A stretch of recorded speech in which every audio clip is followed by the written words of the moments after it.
Okay, and what are you doing on G Suite? Can I just ask? I don't know why you're asking some provocative. I like We to thought provoke we you. are friends in the front of everybody. You're asking these questions. There are only 4,000 people watching us, Judith. Why do you think my question was provocative?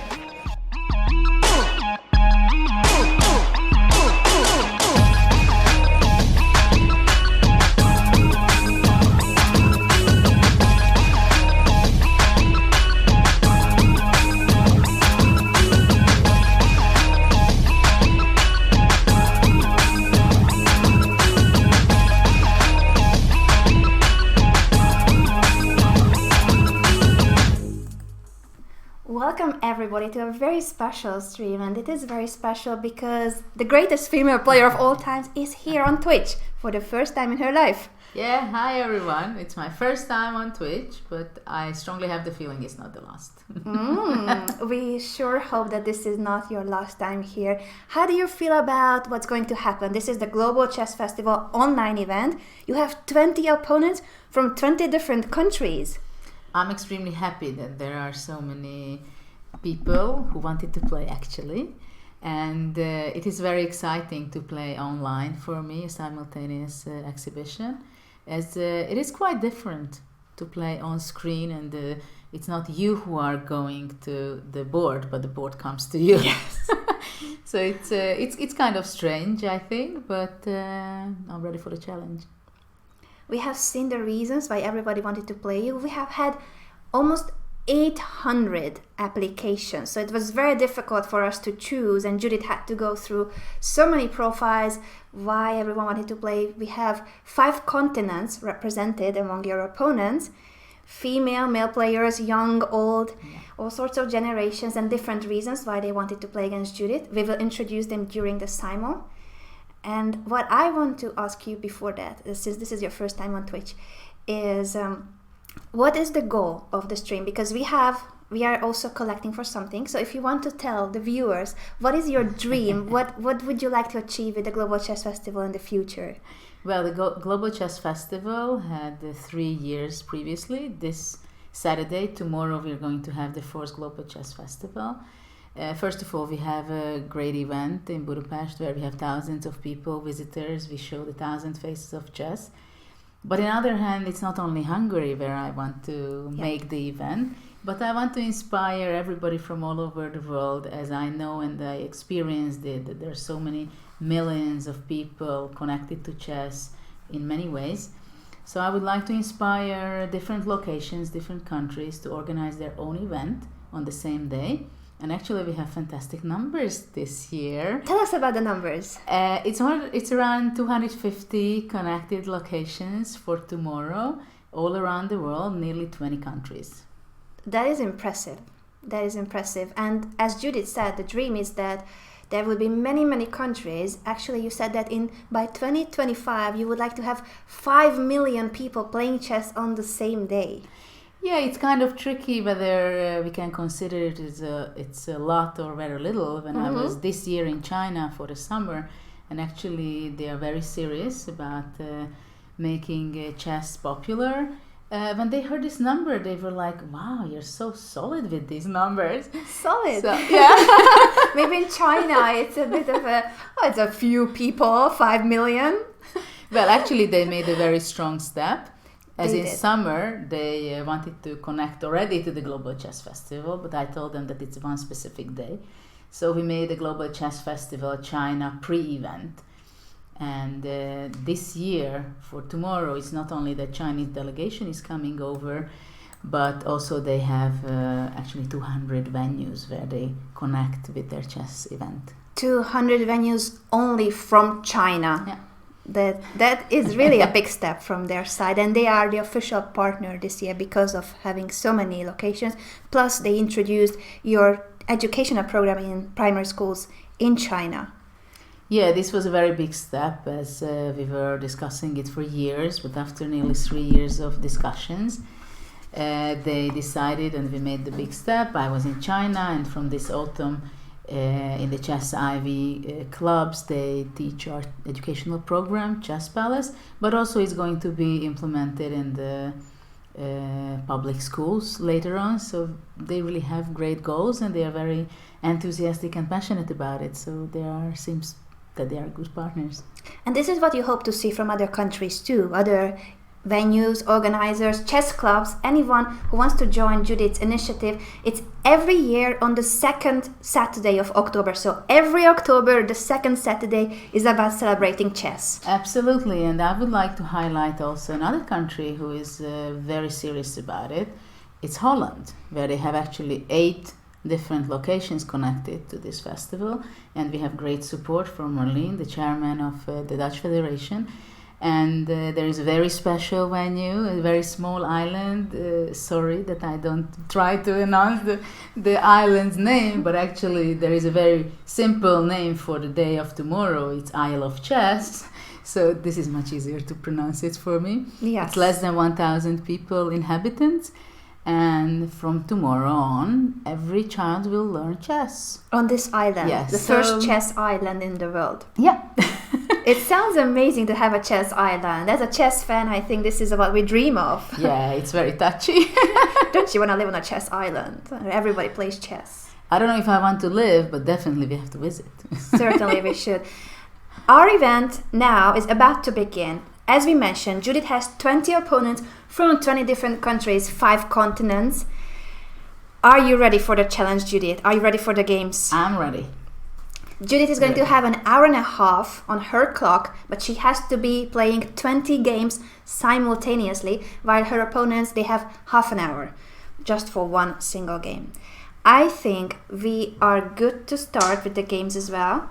So we will let your opponents know that you are ready, they are ready, hopefully, and we can't wait to see the games. I will be talking while Judith is playing, so I'm bothering Judith. I'm on the side of her opponents. I will be bothering Judith as much as I can.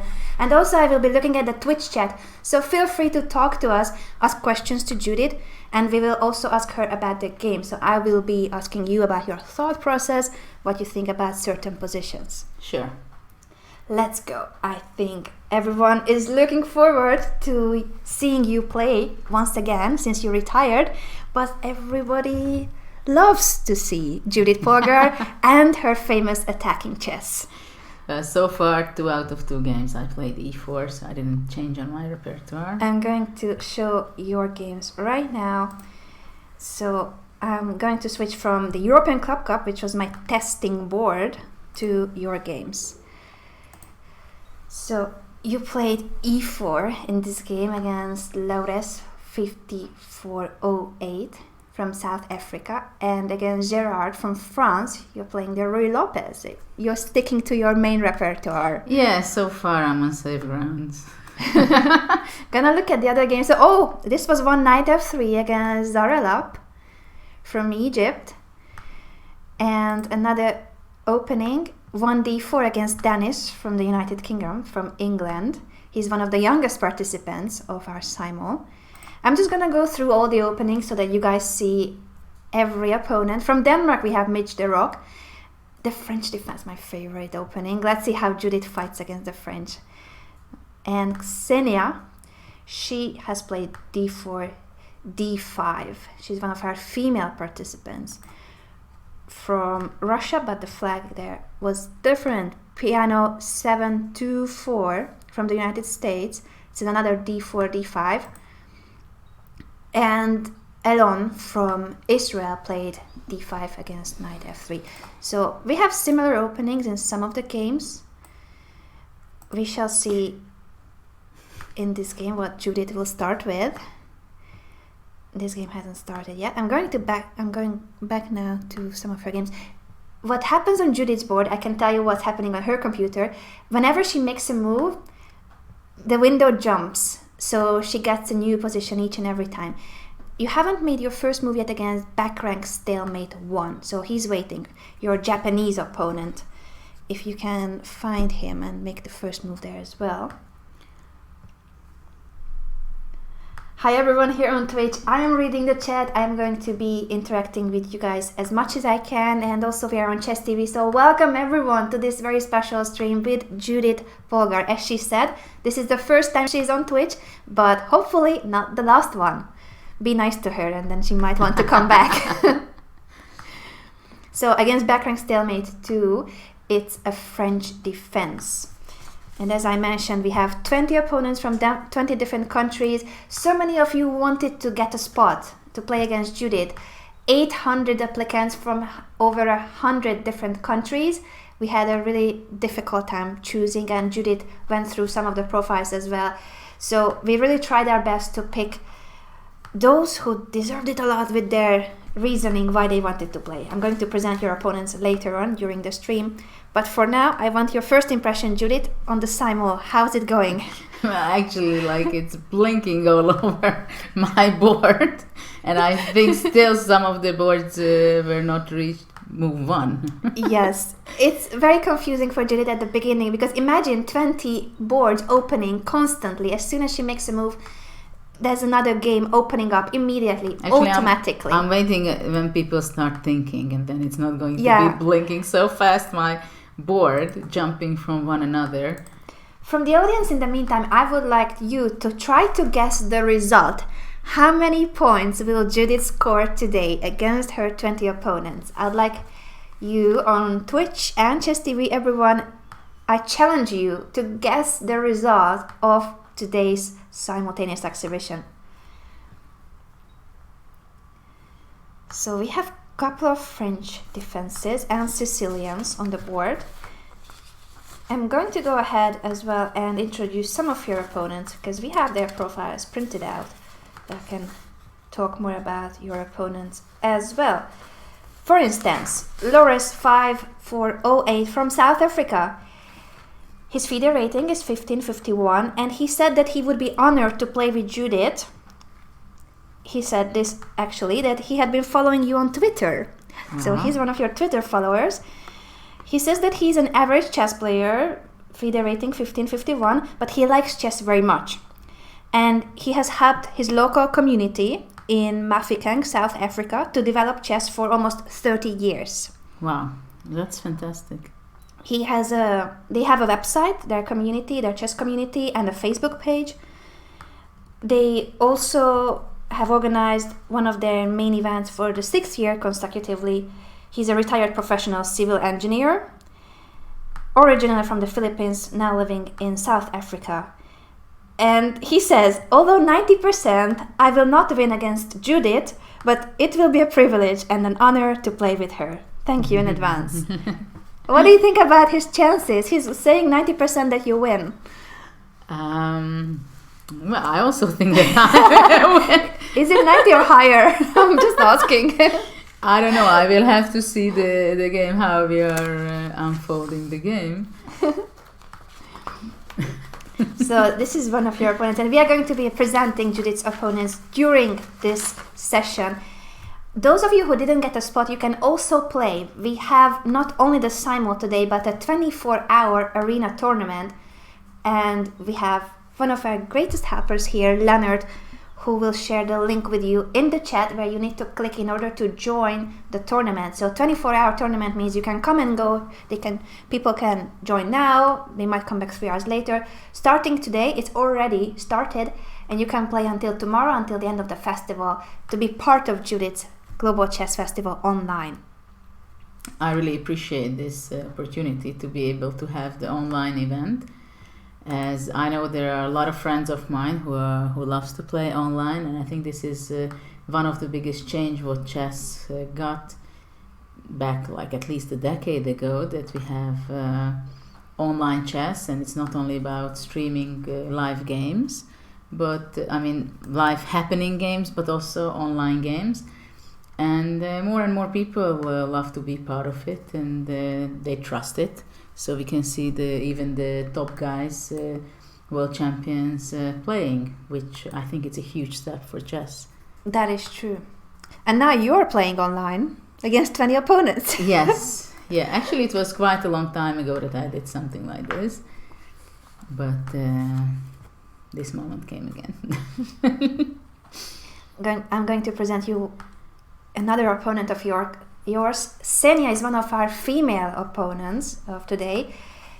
She is originally from Russia. I see a different flag here on her account. And she said that she has been a big fan of yours. since she first heard about you. She was about 9 years old when she heard about you first. She is 21 now, so not much older than 9. And she was very much looking forward to this opportunity to play against the strongest female player in the world. I'm happy. I can understand. I would like to play against Judit Polgar. So if you're asking about the boards, for Judith it's automatic, but for me I need to change manually. I'm going to ask Judith which game she thinks is the most exciting so far, if you have spotted any that you think we should be following more. Ooh, that's quite difficult for me to say for the moment, as we are really just in the beginning of the game. So far everything is normal in all games. Yeah, I think generally speaking we are around, even in the games where we are pretty much ahead. It's only like move 12, 13, something like that. Mm-hmm. So far nothing dramatic happened from either side, I must say. But already in some games I take my initiative. In the Dragon, when I played Technology 2907.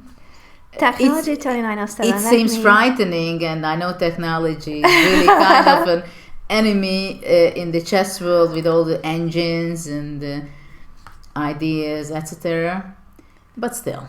So this was a dragon. How do you feel about people playing the dragon against you? Asking you to attack them? Dragon, actually I was playing myself with the black pieces, and I didn't really have so much games with white, I think, but still I have some great memories from my games. But on top level it's not such a popular opening, though once I remember when Anand played against me, he really wanted to beat me. He played it against you with the black pieces to beat you. Exactly, and actually it was a very interesting game. It was in Dortmund, I think, 96, and we had quite a few games when he was having a great score, and it was like whatever we played in the Najdorf, it was extremely sharp, etc. But then at one point I said, okay, no matter what he's going to be playing against me, Najdorf, Sicilian, etc., I will be just focusing, make a draw. Yeah? Yeah, to stop the series of just losing one game after another. Even though it was all of them was very challenging, I always thought that I might be even winning a game there or here. And he played the dragon, so I understood that he really wants to beat me again. And I just decided that I just started to simplify the position. It was practically move 15. Mm-hmm. I exchanged the queens, the bishops, rooks, etc. And then it was a draw in 15 moves.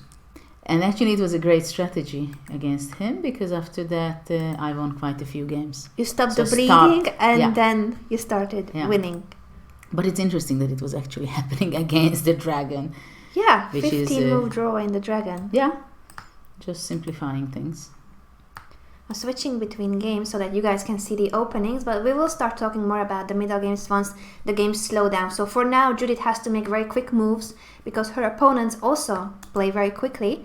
And once we reach the middle game and her opponents start thinking more, that's when we can ask Judith more about the positions. I also want to draw your attention to our website. I'm going to open the website in the meantime, where you can follow the rest of the action, because tomorrow is the big day. Tomorrow is the main day of the Global Chess Festival, and we sure hope that you will join us tomorrow as well. So give me a second so that I can show you the website. Hopefully I won't mess things up, because technically I'm just a disaster.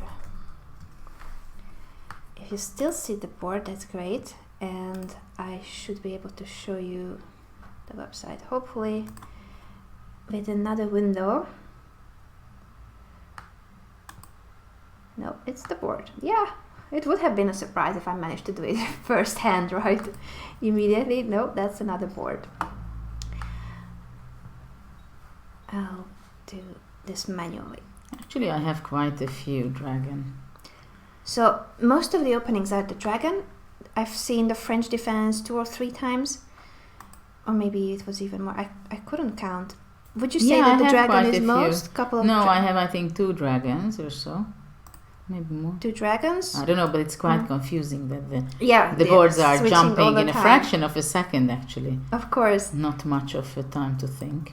Shout out to everyone watching us right now on Twitch and Chess TV. I see that we are over 3,300 people tuning Wow. in to see Judit Polgar for the first time on Twitch. That's nice. Welcome. I hope you will enjoy it. It's your chance to get your questions in, so feel free to ask her questions as well, not only about the games, but anything you want to know from Judit, and she might answer the questions between 2 moves, because it's for the moment it's very difficult. I think that I see her screen and she has to be making a move in each second. It's a move per second what she's doing right now. Yeah, it's but my opponents are playing very fast. They are. I don't know, are they afraid that they are going to lose on time, or what? Why is this? I see BJ Benjamin is saying that it's great to have Judit on Twitch. Horkid is saying, wow, on Twitch, all caps. Judit Hype saying Pluckrose. I see some emotes, thank you so much. And yeah, everyone is just so happy to see you. Thank you. One Little Win is asking, when are you going to come back to Elite Chess? I think he might have misheard the news that you retired a few years ago. Yeah, I had a very funny invitation since, well, every year I have few invitations even though I retired. Really? Yeah, Still. and then I got a very cute one that somebody invited me for a rapid event, and they said, we know exactly that you retired, but can you have a few days of a break of that? Can you take a break from your retirement? And play a few games. I really thought it was lovely. kind of hilarious, and I really found it funny. I mean, it's. I'm not saying I was really tempted to play, but I really loved the way they were approaching me. Yeah, I think that's a great way of approaching you. It was really funny.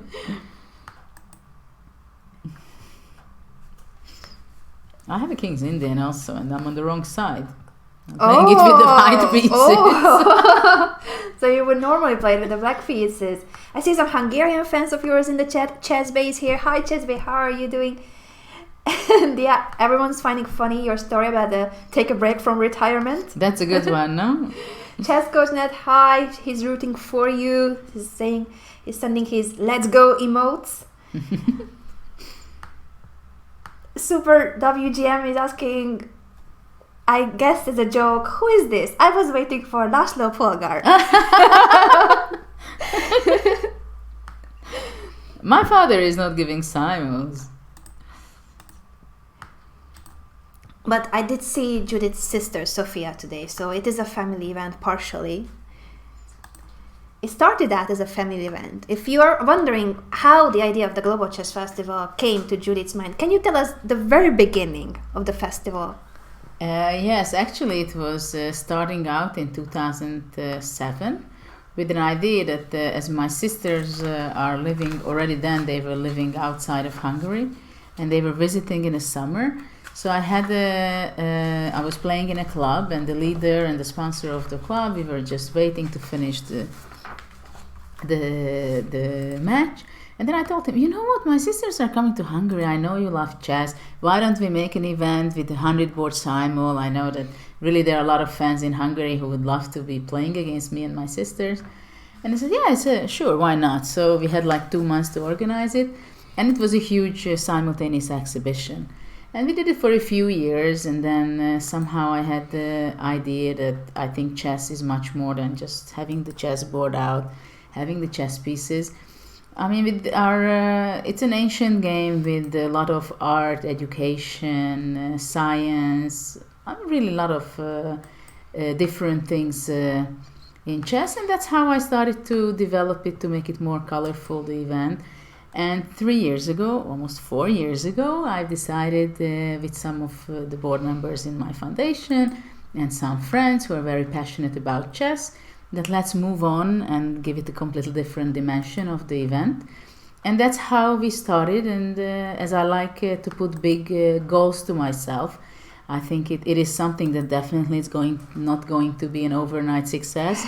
and happening. But I see a great progress, and I believe actually in some ways it's a difficult thing to reach, that we are going to have really thousands of different locations.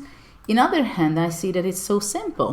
Yeah. Because everywhere people play chess, and it's not only that we want to inspire people to connect, but also big events, but actually more of the smaller events who don't get recognition and they still are very passionate about the game, schools or little villages. And actually we do have quite a lot of small places with their little chess event. But of course we have chess-related art exhibitions connected to our festival. And I think there is so much to show to the world, and we are such a powerful community, and we're so many of us. But I really believe that if we don't unite and we don't show it to the world, that we can, on one day, we can pull ourselves together in different places, then all the energy is just slipping away. I mean, if we focus on one day, I think it can be a real celebration, and we can be proud of our game, what we are really love. I completely agree with you, and we've discussed with Judith previously as well that there is one official International Chess Day, but we barely celebrate it, and it's always on the same date. The problem with that is that it might be in the middle of the week, on a Wednesday when everybody is working or your children are at school. It's very difficult to do a celebration or an event, go to a chess tournament when you need to go to work or school. And what Judith decided is that it's always on the second Saturday every October. So it's always a weekend, there's always time for chess on the second Saturday of October, and that's how she wants to celebrate chess. Always on the second Saturday of October. So mark it in your calendar, it's every second Saturday, every October. Yeah, but I think the main idea is really that we picked one day, which means that I don't have to think every year that which day to pick, which was always an issue, and it Yes. was a hassle, you know. So it's simply so easy that I know in advance, and we were trying to make it that it's not clashing with any holidays, but of course it's impossible practically. But I think really the main point is that I think we who are really passionate about the game, we spare the time, and we look for activities, we look for opportunities where we can play the game. But I also believe that especially nowadays it is very important to have your community who understands you, what you believe in, why you like it. You can share your experiences, because of course for someone who is not playing chess it might be kind of a boring game, but for people who even play just a very little, it can be they can give so much appreciation, and they can be so happy. So we can give the stronger players, like now there are so many people were looking forward to play against me, which is great. I'm very happy for that. So I think all in all, I hope more and more people will join this initiative, and they will feel that it can be a win-win situation for all of us and for chess. I think so as well, and I want to mention what you see up there is that we are receiving donations. You can support Judith's idea and the initiative to grow the festival by donating bits, supporting with the donation bar as well. So what you can see up there, help us grow. Judith would like to have an expanded team, because we are very few people for a lot of tasks. And what would definitely help is if she could hire a part-time worker for the entire year. Since she has mentioned there are over 200 events already connected, imagine how much work it is to coordinate everything to make this international. So if you want to help her grow, that's your way to do it. She would like to have an assistant that can fully focus on making the Global Chess Festival even bigger, even more international. Yeah, it's of course some of the people, or most of the people, why would they know how much energy we put in, right? You know, because you're in the team and you do a lot of effort and helping me and this initiative, because you also believe in it, and I appreciate it very much. But not necessarily everybody sees that the event here in Hungary is really a lot of details, a lot of small things, a lot of colorful things, but also the fact that we have hundreds of locations.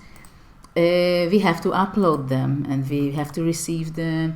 We have to make the website properly done. And of course, the more connected locations will be there, the more things to do. And of course, when we are growing, it can from 1 second to another grow with hundreds or more different locations. And obviously, we are looking forward to that. But there are a lot of technical issues to be done.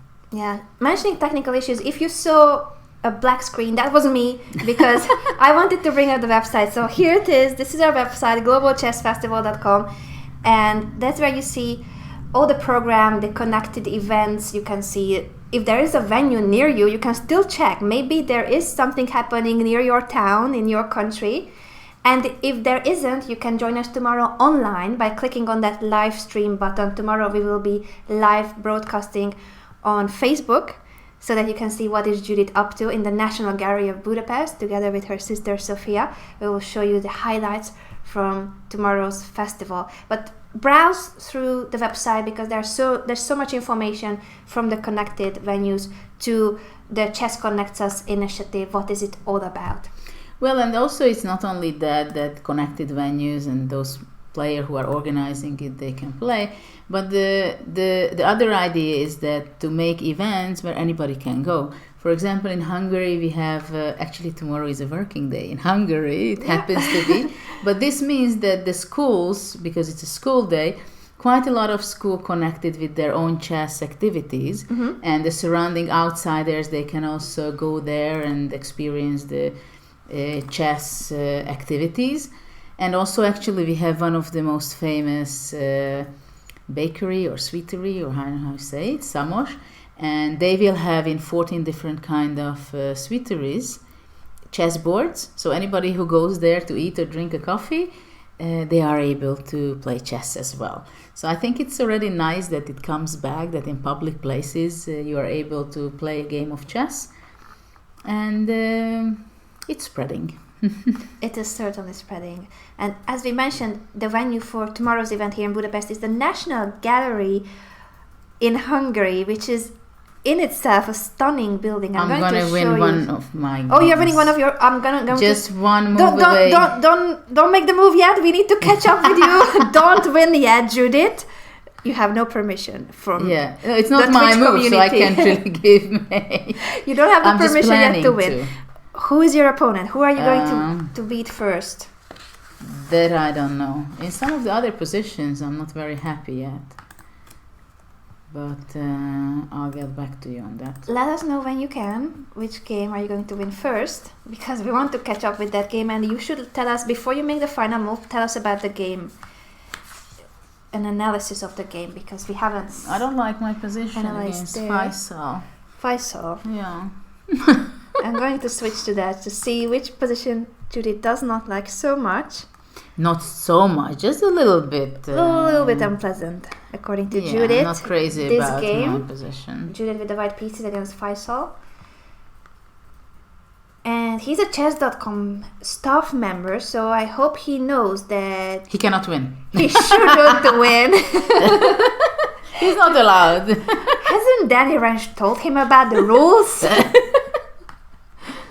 Well, if they want me to get back again, you better drink twice. I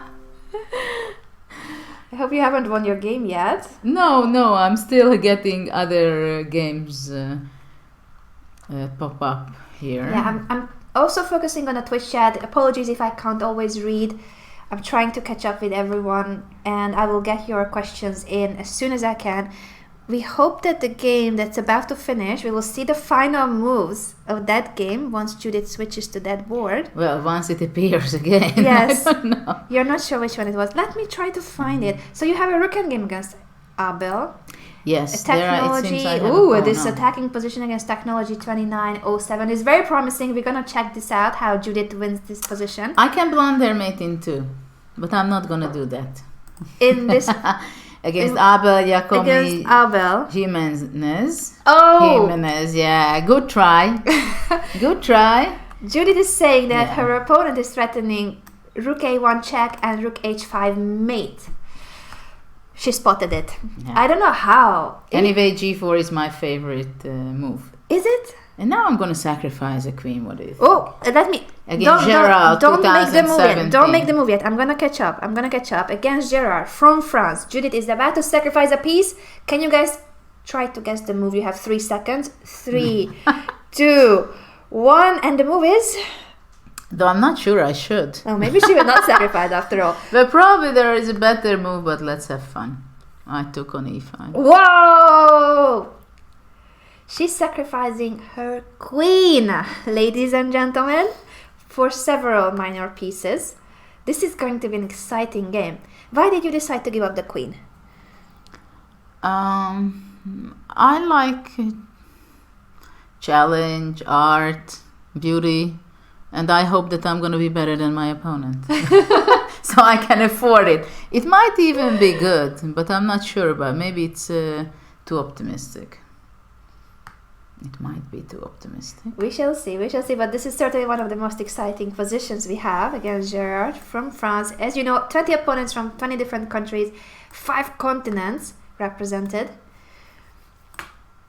And I still don't see the game. Oh, I think I know. You're going to win against Jesus Actually, I was Calling. not right, you see. Is it just the game? Just defended the mate. So actually it was not one move so next away. move. It's 2. Well, before it's too late, I'm going to present your opponent. His username is Jesus Calling, but his name is Penny Firo, and he's from Haiti. Have you been to Haiti? No. I haven't been either. How is chess life there?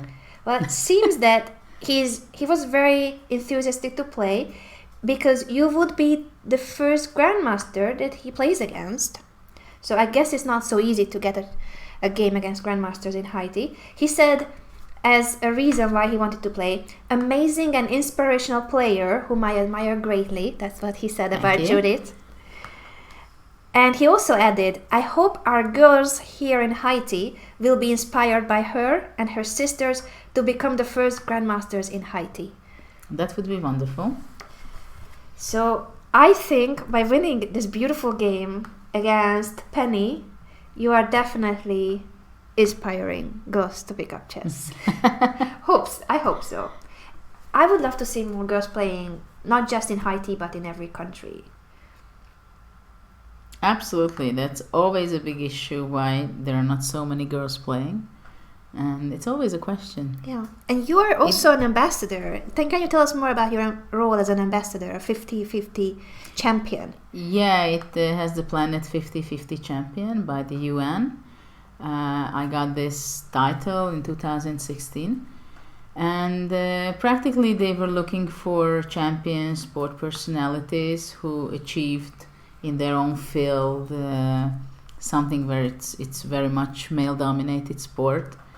And I was a good candidate for that requirement. And so I'm always happy to talk about it and inspire mothers, parents, that I really believe that the girls are able to challenge themselves and go after the dreams. Not only the boys. But we also have to inspire them quite a bit. Yeah. Parents especially, and also teachers. It's a very complex question, and we could be discussing it for endlessly. Certainly. It's, that's that kind of topic it is. Horusu is saying on Twitch, Judith and Anna on the same stream. Wow, I can now die in peace. Thank you for your kind comment, but please stay with us. Please stay with us. You made us laugh, and that's good. 4,200 people watching now on Twitch and Chess TV. Thank you for joining us. This is a once-in-a-lifetime opportunity to see the greatest female player playing online and streaming on Twitch at the same time. Hopefully not the last opportunity, but for now, this is Judith's first appearance on Twitch. I'm thinking. Okay, which position? Let me catch up and tell us about your thought process. Now Zaheralep. We are going to witness now Judith's thinking process against... Maybe you can advise me too. In the meantime. I have the feeling that Lennart is watching it with an engine maybe, and he's smiling that I have a bad thing, or what? He's busy doing social media. We have Lennart Otis, one of the greatest chess photographers with us. I have a bad feeling that he knows more than I do. He doesn't. Don't worry. Don't worry. So Judith is thinking in this position. Tell us about your thoughts when you look at this position. Well, I'm not happy about the fact that it's a double attack, that my knight is hanging and the c3 pawn is hanging at the same time. Mm-hmm. Definitely. How did it happen? What was going on earlier? Actually, I had a great position. I was just making some fast moves, not realizing that this may even cause some trouble. But where do you think you would have played something different in hindsight if you now don't like so much the position? No, before I just took on f6 and after hg5 I took my previous move was not so good. Mm-hmm. I think I should just simply take on d5 actually. That's what I should have been doing. Instead of knight takes g5. Yeah, I mean I have a d5, fantastic Judith position. Is saying was a better move, and black cannot As queen take cannot back on take, d5 exactly. because of bishop h7 winning the queen. Instead, Judith took on g5, and now she doesn't like that both the c3 pawn and the knight on g5 are hanging. So what can you do about this situation? That's what I'm thinking about. Think aloud. Can you tell us what is on your mind? What is on my mind? How should I continue this? Well, okay, I make some strange move. So I play f4. You played f4 so that you defend the knight, you give up the c3 pawn. Yeah, and I make a space for my king. You want to move king f2 after the check. Exactly. Because she can't play queen d2 after queen takes c3 check. The rook would be hanging on a1. This is going to be an exciting game. TB Jab is asking Fischer or Kasparov? It's from my side. It's not fair to say anything. To choose, it's very difficult. But maybe as a talent, maybe I would say Fischer. But as a players, it's Gary was really an idol. He was when I was a kid. He was already a world champion, and I loved his play. I loved his openings. I was also a follower of his openings, Sicilian and the King's Indian. So even though I met Fischer in my life, but still Gary's play was very convincing. Of course, Bobby's too, but I think it gives a different influence when you can talk about someone who is from your time. That's simply. true. And also I got the opportunity to play against Kasparov, so I had a lot of interesting stories, games, journey. I was practically playing from 94 until 2000, mid 2002 until he retired. So we had many different kind of games. In blitz, in rapid, in classical game, with white, with black. So it's I can simply think about it in a more positive way. I still see the game where you're going to give mate. So Jesus Eventually, calling one day. Penny from Haiti might be the first player to finish today, but the automatic match, what Judith is seeing is board after board after board automatically given to her. So she doesn't choose which game is the one where she makes her move. Maybe Penny can root for Judith not getting to that board. Ever. Just time runs out. It's mate in one on the board against Jesus calling, aka Penny Fyro from Haiti. So good fight. Penny, thank you for joining us, and we hope that this game and the story that you have played against Judit Polgar will inspire girls in Haiti to pick up chess and pursue a chess career. Absolutely. Is there any other game that you would like us to focus on? Any exciting middle game? Well, where I sacrificed my queen, it's going to be a big challenge to prove it that it's sound. I don't remember which the user it feeling. was. Gerard 2017. Gerard from France. Yeah. This was the game, remember, where Judith decided to give up her queen for 2 minor pieces with knight takes e5. Which might have been not a clever decision looking at now. So she has some threats, including knight c6, knight takes e7. Her opponent prevented it by playing bishop to d6. Judith still goes knight c6, attacking the queen. And we shall see what happening after a queen move.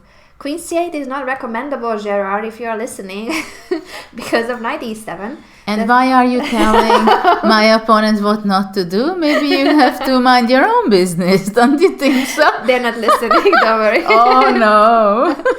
I think it's very confusing to listen because there's a delay between the stream and how the games go. So normally people don't listen. But I can try to give you advice too, only that Judith is a lot stronger than I am, so I'm not sure that my advice to Judith would be any useful. Yes, Chessbait, Judith is still competitive. I can confirm, very competitive. Well, maybe I wouldn't give up that queen, if I would be. Oh, it was also for the show. So Judith, I think you are competitive as a person, like you want to always do your best. I would rephrase it that her competitiveness comes from always trying her best. Wow, I'm in here. Everything. Oh, Against mate, we need to Jess interrupt our show to go back to this game. Penny from Haiti. Judith, make your last move, please. Queen h7. This is the first result. 1-0 to Judith Polgar against the world. Yes. You still have a chance to try to guess the result, but so far it's 1-0 in Judith's favor. She beats Penny from Haiti. I'm gonna write it down so that I don't forget it. It's 1 point. Tell us what you think will be the final score. It's 20 opponents from 20 different countries, and you should try to guess how many points will Judith score. What do you expect, Judith, as a result? Well, seeing now, I see 1 or 2 games that I'm not having the positions which I was aiming for. But let's see how I can switch things, turn around. Okay, I see J-Doc saying that it wasn't fair that Anna said there was mate on the board. Do you think, Judith, you would have spotted mate in 1?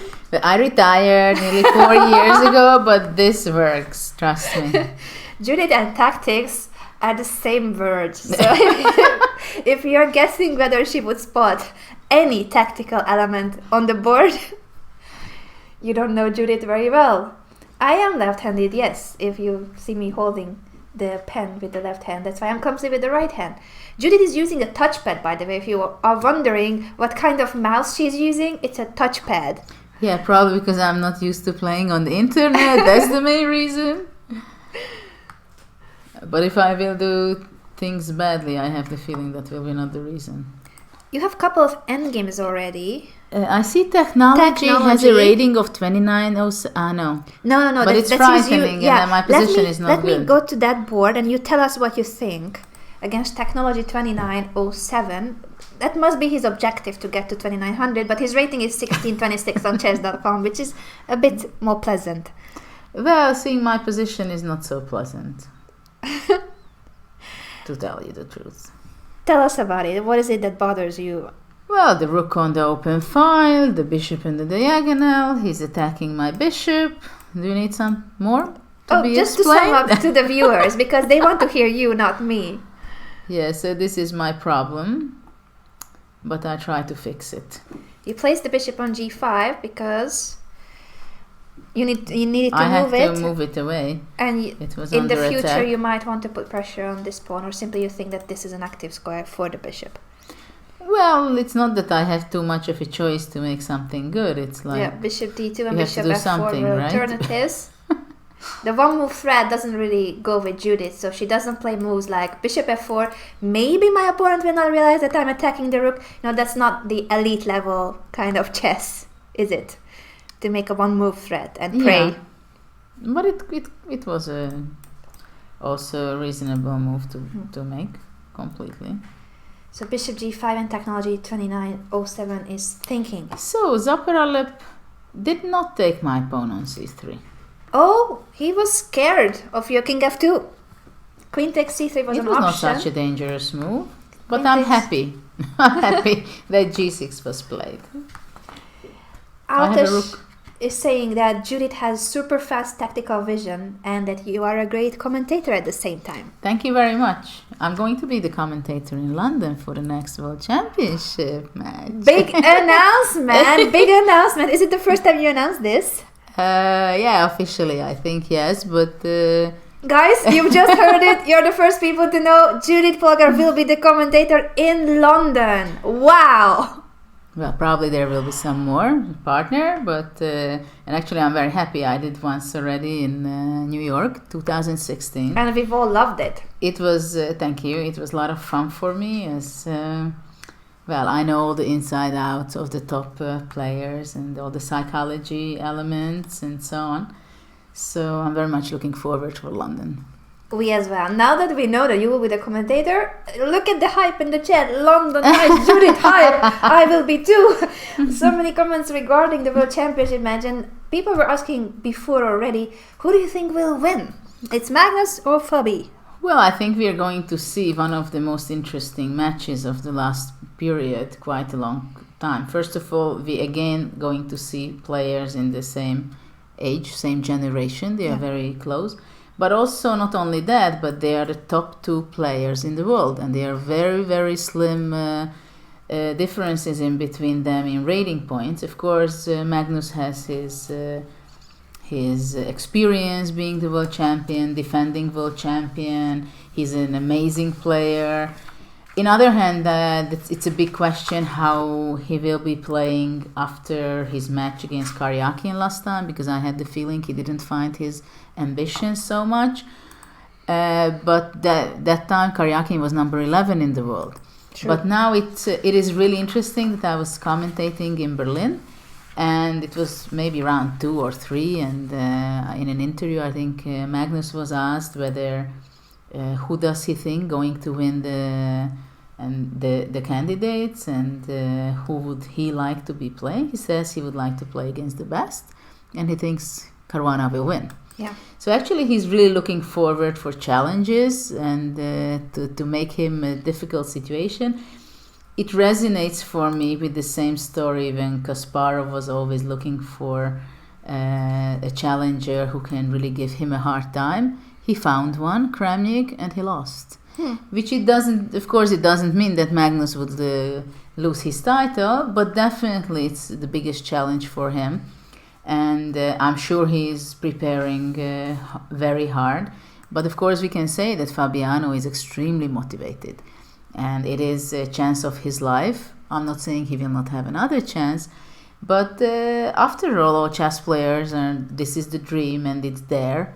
He has the opportunity. He created the opportunity for himself. And it's absolutely not by chance, because even the previous candidates tournament, he was just... very close. Very, very, very close. Actually, he was very unlucky. Yes. And so actually he's an extremely strong player, and he's a very good practical player. He has very good nerves. He's very calm. He doesn't make a big deal out of things. He's very solid.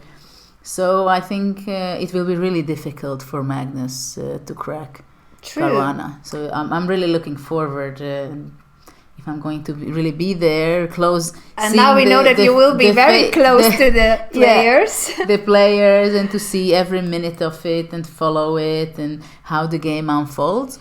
It is really a great adventure. And while we were talking about the match, the World Championship match, which is really important, I saw that you have won another game against CMTV123, who resigned. He resigned. But it's funny because you noticed it first, because I'm not there yet to notice it that he gave up. Yes, your opponent from the United States resigned, CMTV123. So it is already 2-0 in favor of Judith. CMTV from the United States, 2-0. Still 18 games left, and I was going to present another opponent of yours, because we have been talking about this game, this Endgame against Technology 2907. He's from Cambodia. Have you been to Cambodia? No, it's also a country where chess is not as popular to have top tournaments, but I love new countries, to visit new countries, and but I don't know, what is the chess culture there? How is it improving? It would be interesting to know. Well, from his profile, what we know is that he doesn't have a rating because it's not available in his country. So he wrote his online Blitz rating, since he doesn't have He says that there's no proper federation and he does not have rating. And that's why he said that this is going to be a very nice learning experience for him, since he has never played against a Grandmaster before. And he said, I'm quoting, GM Judit Polgar is one of the most greatest player of all time. And Thank it you. would be an honor to play against her. Thank you very much. Today, this Simul, it is a mix of opponents from all parts of the world, as you know, 5 continents represented. And as we see, some of these countries, there isn't so much chess culture yet, or the chess federations are not so developed. And I think the game that you are playing against them, even if you beat them, it's a once-in-a-lifetime chance for them, and a story they can tell to their grandchildren that they have played against the greatest of all. I hope it's like that. I sure feel like that from their messages and their profiles. We are going to talk about more of the players. So I see another opponent of yours that we mentioned earlier. I'm going to go back to that board. Was Zayralep.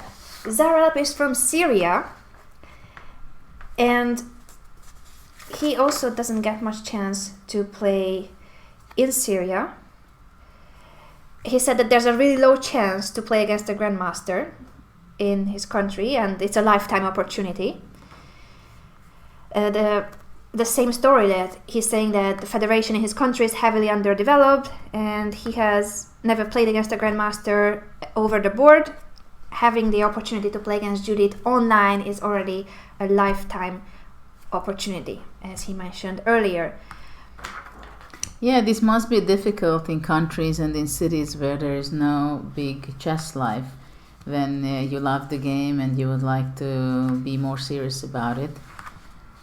In other hand, you can be good and be number one in your country, so seeing the good side of it. Yeah, if there are not so many chess players, you might be number one. I have an interesting Rook Endgame. Let's go to your Rook Endgame against Abel. Abel. Tell us your thoughts about this Rook Endgame once I find it, and I can show everyone the position. Whoa! Theoretical Rook Endgame. Judith, tell us about the Rook Endgame. Well, I have a new position on my board already. Yeah. Can you just briefly tell us? Well, the main idea is that, Rook Endgames are first of all very important to learn. It is very tricky, even on the highest level.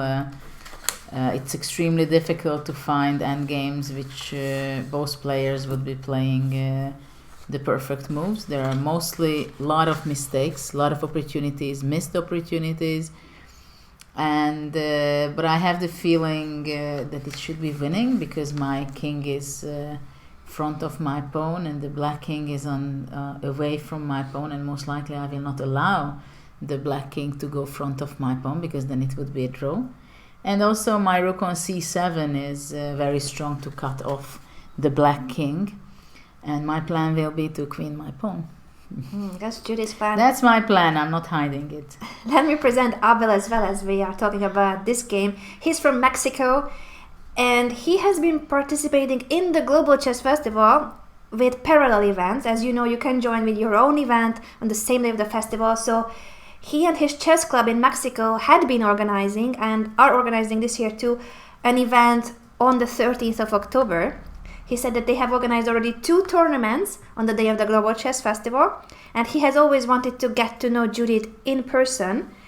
He had been invited to Hungary to visit us here at the Global Chess Festival, but unfortunately he can't travel due to being in a wheelchair. And that's why he thought that playing online with Judith would be a great opportunity. So in this way, he can get to know you by playing against you. And thank you so much for what you do in Mexico for the chess community and for organizing events to be part of the Global Chess Festival. Yes, of course it would be lovely that you're here also with us tomorrow in the festival, but chess is something connects us in many ways, and this is one of the fantastic things about modern technology, that chess can be appreciated almost at least as good on the internet as in person. Of course, it's different. It gives different memories and different experience, but I think it can also give quite a lot, because chess, after all, you have to follow the games, you can look at it back, and so on. And well, that's why for chess I think it's an amazing thing that we can be on the internet and follow live games and also other kind of events. True. Mentioning live games, now that Judith's playing live, but tomorrow you will be able to follow what's happening here in Budapest. As you can see, if you go to globalchessfestival.com, you have a chance to click on the live stream button, and it will either lead to Instagram. I have 2 queens on Whoa. I need to stop talking about Instagram and then Facebook. You can go live on Facebook. I need to stop because this is your game against Slytherin. Slytherin's higher 945 from India. So clearly a Harry Potter fan. And you have queened your pawn. How did that happen earlier? We didn't see that. It was a c7 pawn. I was pretty straightforward. Yeah, very straightforward. It was c6, then... So, wait a second. It went d takes c6. And then Judith pushed c7. Came to support the pawn with checks with her queen and c8 queen. So it's a queen and the bishop up against Slytherin's higher. And I'm gonna make a mate in the next move. Oh, it's gonna be mate against Slytherin's higher. So that will be 3-0 for Judith. I still would like you to try to guess the final score. No. 20 boards. We are here, mate on the board. Judith, are you ready? I'm ready. Are you guys ready on Twitch? Judith is about to give mate in this third game of hers against her Indian opponent. With 2 queens. It's not an everyday thing. Certainly not. Mate on the board, queen c to f5. Also, you could have moved the other queen. Why did you choose that queen? Because this is a mate. And the other one, was not the mate. king goes back to f7. I'm not thinking, I'm just talking. It's good that you are playing and I do the presentation. No, actually, I just moved with my queen to d5 to give a check. Beautiful. One queen, the queen from d5, cuts the king and the other queen gives mate. This is her third victory. Judith is leading 3-0 against the world. This was Slytherin from India. Thank you for participating. We hope that you enjoyed this experience of facing the greatest female player of all time. And what I was talking about before you gave mate, I'm going to switch to another board, is that you guys can follow us tomorrow. If you are not visiting any of the events, make sure that you check the events tab. You might be able to visit a tournament in your town, somewhere near your home. Check out the parallel events on our website. So you need to go to globalchessfestival.com and then choose GCF 2018 and events on October 13. So there are 200 events approximately all around the world where chess will be celebrated this Saturday. Feel free to join any of them or watch us live tomorrow. Instagram will be about behind the scenes clips, pictures, Instagram stories, and Facebook is where we are going to be broadcasting live from Judith's Simul, for instance. Sophia also gives a Simul, and we have lots of artistic performances, music performances, and all sorts of arts and crafts activities. Plus, we will show you the venue. We will take you around the National Gallery and how it turns into a chess palace for one day. Yeah, it's really fascinating that we have the opportunity to go to the National Gallery, as of course you see all these wonderful paintings all around, while having a chess cafe, for example, in this environment. And also we have a lot of different activities, the simuls, of course, the tournaments for kids, and this year for the first time we make a tournament under 2,000 rating for amateur players. And we see that there are a lot of interest here, and I'm also very happy that quite a few people from outside of Hungary, they are traveling here.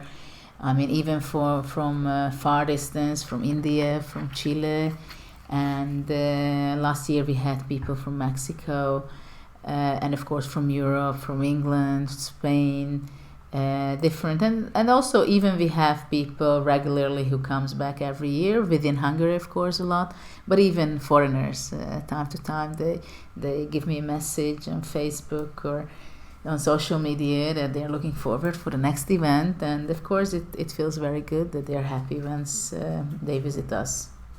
True. And as you mentioned, it's a one-day event that takes a lot of preparation. So the goal for today, if you see that donation bar, that's for expanding the team. We are a very small team here. You would not believe how few we are for the number of tasks that there are to handle for Judith's Global Chess Festival here in Budapest and around the world. So it's an international initiative. And if you want to support Judith, if you want her festival to be able to grow, feel free to share, first of all, the Chess Connects Us initiative, spread the word, talk about the events, share the website. That way also helps us to promote the event. And you can also donate so that Judith can hire a part-time employee that could help her handle all these tasks that she handles. Well, generally speaking, of course, it is very clear by my experience that you can donate in many ways. Money is not the only way. Of course. Really what you say, that you promote the event, you express your feelings about it, that if you think that it's something interesting, not even good if you don't know about it, but just to spread the information that there is initiative this, and you follow us, and if you like it, you share it with other people on the social media. So, well, that's how every success and every initiative can grow, that if we do something good and interesting and worthwhile spreading it, then you help us with that. And hopefully we get more and more connected venues, and also chess will be more and more appreciated in many different places, and also decision makers will be more open to give opportunities for chess in schools, outside of schools, cultural activities, public places to give chess boards. In Holland, actually, in this island, they will make public chess boards also for all year round. And everyone will get a chess lesson, so that everyone knows how to play chess. And also in Hungary, for example, they are planning to rebuild some part area in Hungary, very green area, park. And there also, I'm in a little project that probably we're going to have some chess garden or something like that, where there are activities for kids and a creative playground. So there are a lot of things to be done, and I actually do this because I believe that it gives quite a lot for every culture. It is part of every culture in every country. And so I believe in it, and if anyone who is here, they also passionate about the game, those are the energies which can develop and make things move forward. Most of the time it is much more than money. Yes. Of course, money, we need to be able to do the technical issues and to grow and to develop things, but generally speaking, the energy, passion and belief, those are the things which move things ahead. And you would love to see more and more people joining your initiative in this sense, more enthusiastic people who organize events on the second Saturday of October, or who spread the word, who promote the event. Absolutely, and also to have volunteers, for example. This is the first year that there are a group of people, foreigners also, who decided to come over. They have their own reunion, and they offer the services to be volunteer on the festival, and I really appreciated it. It's very nice, because I think we can all do something here, there, everywhere, and it's a great thing, and it was nice. Another way to join the festival, as we mentioned, there's also a tournament for those of you who could not participate in the Simul, since it was a limited number, 20 spots. That's what we had, but there's a 24-hour tournament, and now if you click on the link posted by Leonard in the chat on Twitch, that's how you can play and feel like you are here with us, because that is Judith's tournament. So if you want to participate in Judith's tournament, a link has just been posted by Leonard on Twitch. And the winner will be announced tomorrow, so everybody will know who is the winner. Yes, we will announce it. We will announce it here in Budapest in the National Gallery. Your name will be presented here in the capital of Hungary. Plus there are also prizes. Who doesn't love prizes? What do you think about your games, and which game shall we focus on? Well, I have, for example, now I'm on. It's my move, and I have on my board against Alon Efrati. Your opponent from Israel, Alon. I'm going to catch up with that game. Tell us about your thoughts here. Well, it's not so easy as I played something. It's a D4 system, which I'm not so familiar with, and I'm dealing a little difficulties. Not even so much necessarily, but some uncomfortable moments. As Black's knight on C4 is very strong, so it's a great outpost for the knight. But probably I will be moving some unexpected move to try to confuse my opponent. So I'm going to play, you know what? I'm going to play knight a4. Okay, so you want to confuse your opponent. You're telling him, take my knight, because then your beautiful knight from it's C4 not will even fall. only about confusion, but I wanted to save my pawn on a3. Otherwise it would have been very difficult, but probably I might have been giving a surprise to my opponent. So the pawn on a3 was hanging, and after knight a4, what happens if he does not take? If he moves the issue is that Black's queen on b6 does not have too much of an alternative to move away. But why would I say something when it's his move? You don't want to help your opponents, do you? We can discuss it afterwards. Judith would be a great Twitch streamer, I feel like, because she would be misleading her opponents in case they are listening to her. No, but actually I'm not misleading. I'm fair. I'm kidding, of course. Let's talk about your opponent. I'm going to present your opponent from Israel, Alon. His rating is 1739 FIDE, which is the 1840 equivalent in the Israeli rating system. And he said that he loves chess, and playing with a grandmaster, Judit Polgar, will be a great chance and privilege for him. Oh no, sorry, I'm reading another one. The pages have been mixed up. I'm just reading out the profile of our Syrian opponent. There are so many profiles. Someone has until mixed you up my figure pages. it out. Actually, I have a game where I'm going to give mate in 2. Oh no, which one? Against piano 724. Piano 7. And I'm going to take advantage of the pin. Give me a second. Piano 724. And I'm going to take queen from e6 to h6. Whoa, look at that pin. The queen cannot be taken. And the next move will be checkmate. It's going to be the 4th victory for Judith. It's going to be 4-0 against the world. I'm going to find the profile of your opponent until this game is going on. Piano 724. I wish I had clipped the pages so I wouldn't have mixed them up. Do you need water, Judith? Because I've been drinking a lot. Water, Do you have? We have some great help here by Leonard. Make sure to send him some love on Twitch. He's in the chat, and he's I'm also the one who makes up the order of the papers now. It's okay, I'm not gonna blame him for mixing up the papers. It's my mess. I need to deal with this mess myself. Piano 724 from the United States. He said that it would be a huge honor to play the greatest female chess player in the world. With what she has done for women chess is amazing. I think not only for women chess though. I agree with you 100%, but I think she has done a lot for chess in general, and nowadays for chess in schools. Her educational program is now an international educational program. It received awards in Hungary, and as you heard us at the beginning of the show, it's being picked up in China at the moment and might reach other countries too in the future. Yeah, in She's China, busy thinking about one of the games. Yeah. Tell us which game. Faisal. Yes, again, I'm having the position on my board. He has the bishop pairs. Okay. Which might be giving me a hard time. You don't like that he's got the bishop pair. And what is your king doing on g3? Can I just ask? I don't know why you're asking some provocative. I like to provoke we are friends, and in front of everybody, you're asking these questions. There are only 4,000 people watching us, Judith. Why do you think my question was provocative? I kind of feel like my knight on e2 is not very clever there.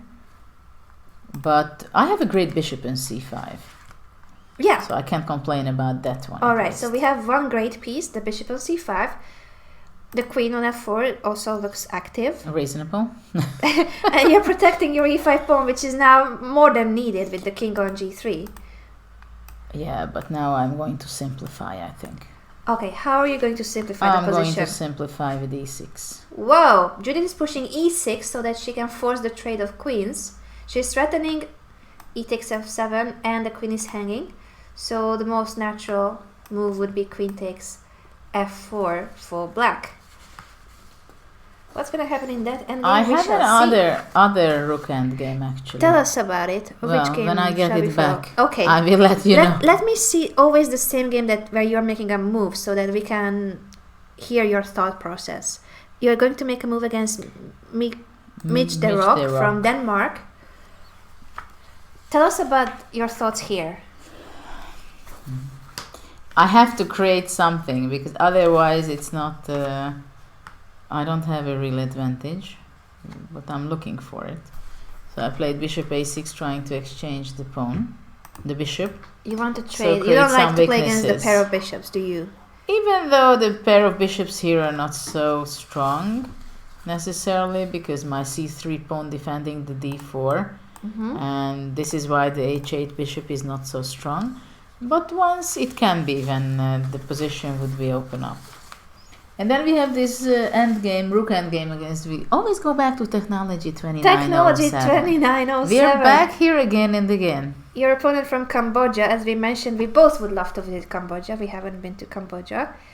Technology 2907 with this rook endgame. Well, I should be having a great position. I have a pawn up, but the question is how I can queen my pawns. So this is my challenge. I try to cut the king on the 6th rank, and then I can give the secret. So my plan is to play c6 and d5, and then queen my c pawn most likely. So you have connected pass pawns in this rook endgame. And now I will give mate to piano 724. Piano 724. Let's go back to piano. I'll find it before it's too late. So this is what we mentioned. The combination started with queen takes h6 check. It's a pin, king g8, and next move is mate, queen takes g7. Fourth win for Judith. And this was against Piano from the United States. Thank you so much for participating in the Simul. 4-0 for Judith so far against the world. I think my question, what is your king doing on g3, is already a clip on Twitch. Thank you, Frank, for reminding Judith forever why she's not going to be friends with me anymore. So nice of you. Well, hopefully I will still have a reason why I have my g3 king in the later phase of the game. I'm going to go back to your opponent from Denmark, Mitch de Rock. He said that he wanted to play because Judith was the first person who he saw play competitive chess. So he must have seen you when he was a kid or visiting a tournament as an adult. You were the first person that he saw playing competitive chess. And you got him into being interested in pursuing the game. I'm proud of myself that I was able to do that. Let's hope that he doesn't win his game though, because that would be a bit of too much of an inspiration, right? Don't make them too ambitious. Zaperalev made a good move playing knight f6. Let's go back to that game. Once again, shout out to everyone watching on Twitch. I'm trying to monitor the chat, and hello everyone on Chess TV too. We are 3,943 people watching at the moment. Welcome everyone. This is the first time Judith is on Twitch and you are watching the Global Chess Festival online. 20 opponents from 20 different countries, 5 continents, trying to beat Judit Polgar. Not an easy task. And this is against Christianalak. I think I haven't seen that game lately. I'm going to catch up with this game. This is where Judith is right now. She wants to make a move here against Christian from Argentina, as far as I can see from the small flag. What do you think about this position? Well, my opponent just played rook g8 and wants to attack me. They want to attack me. You want to attack Judith? But Are you kidding, man? I will do something against it. What will you do against it? Probably just in case I play g3. Judith has just pushed g3. Not to make any thoughts even to chop on g2 or something like that. Mm-hmm. So you want to prevent any kind of an attack Any kind against of the G2 unpleasant tricks and possibilities for black. And you don't mind weakening the h3 square because queen h3 in itself is not Well, any without other danger. pieces is not going to give me a hard time. Besides that, black still has to be defending the pawn on b5. True. That is very true. And I'm getting close to win my rook endgame against Abel. Okay, let's go to the rook Giacomo. endgame. It's happening, guys. This might be the 5th victory for Judith today. Abel from Mexico, as we mentioned, he has organized 2 events already as part of the Global Chess Festival on the same day of the Global Chess Festival. Thank you. And we really, really appreciate it. So be inspired by Judith's festival and follow Abel's example to take up the Chess Connect Chess initiative and organize events. Any kind of event. It can be any small event. It can be just you and your friends. You register on the website and you name your event. That is already being part of the festival. It doesn't have to be a huge event. As long as you love chess and you are passionate about promoting chess, that's all what matters. Judith, what is the technique to win this rook endgame? How would you sum it up for someone who doesn't know? Well, the Because main we already idea is reached it. now my king is trapped. So for the moment, I'm not able to get out from front of the pawn, because the king is defending the squares from one side, and on the other side the rook on d3 on the d file is controlling it. So I will need my rook to be playing rook d7.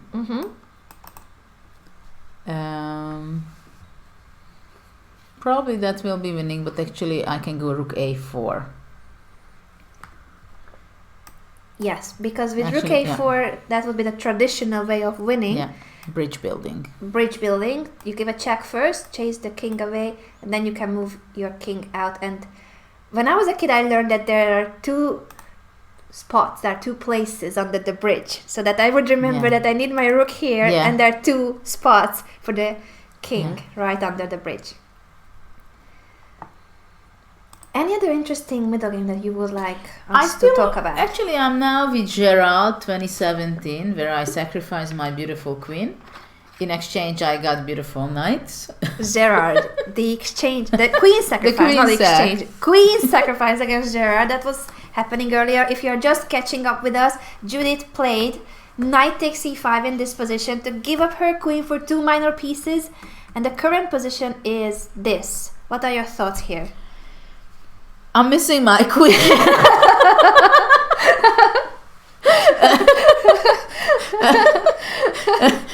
That's my first thought. In other hand, I'm very proud of my knights on c6 and d5. I'm not saying I would definitely make this exchange again, but at least I'm very active, which gives me positive feelings about my position. And I should aim to block black's moving with his knight and get some activity. That's the main goal I have, and I should have, if I want to look for compensation. But it was a positional sacrifice, you see. And we'll figure out how good it is. But now I will play a strange move. I just play h4. h4. Why do you play h4? What's the purpose of this move? I don't have any concrete developing or move which can give me extra opportunities. So I try to win space. And I try to give space for my king, but more importantly, I try to gain space for later on, probably even with h5. But as I told you before, I'm not telling my plans. Confuse the opponent, that's all. So now with the rook endgame, I'm going to go the classical way of winning the pawn, king, rook against king and rook. So your game against Mitch the Rock is the one you're looking at the moment.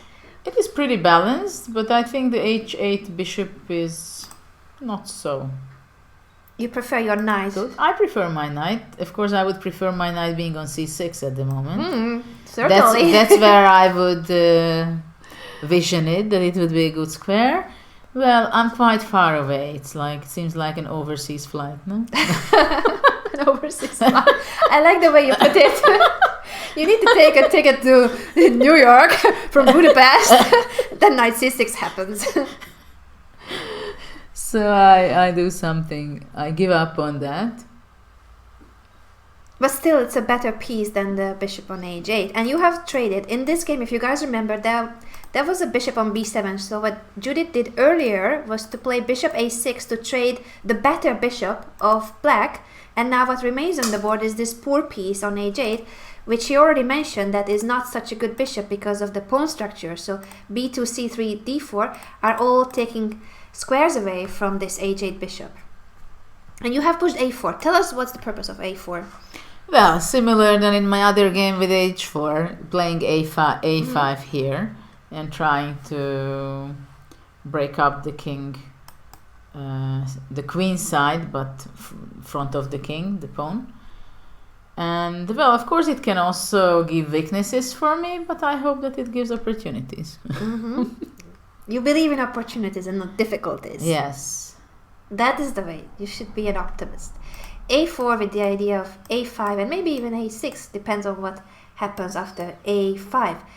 It's funny because in this round I played again h4 again. Oh, another one. Yeah, we have seen that one.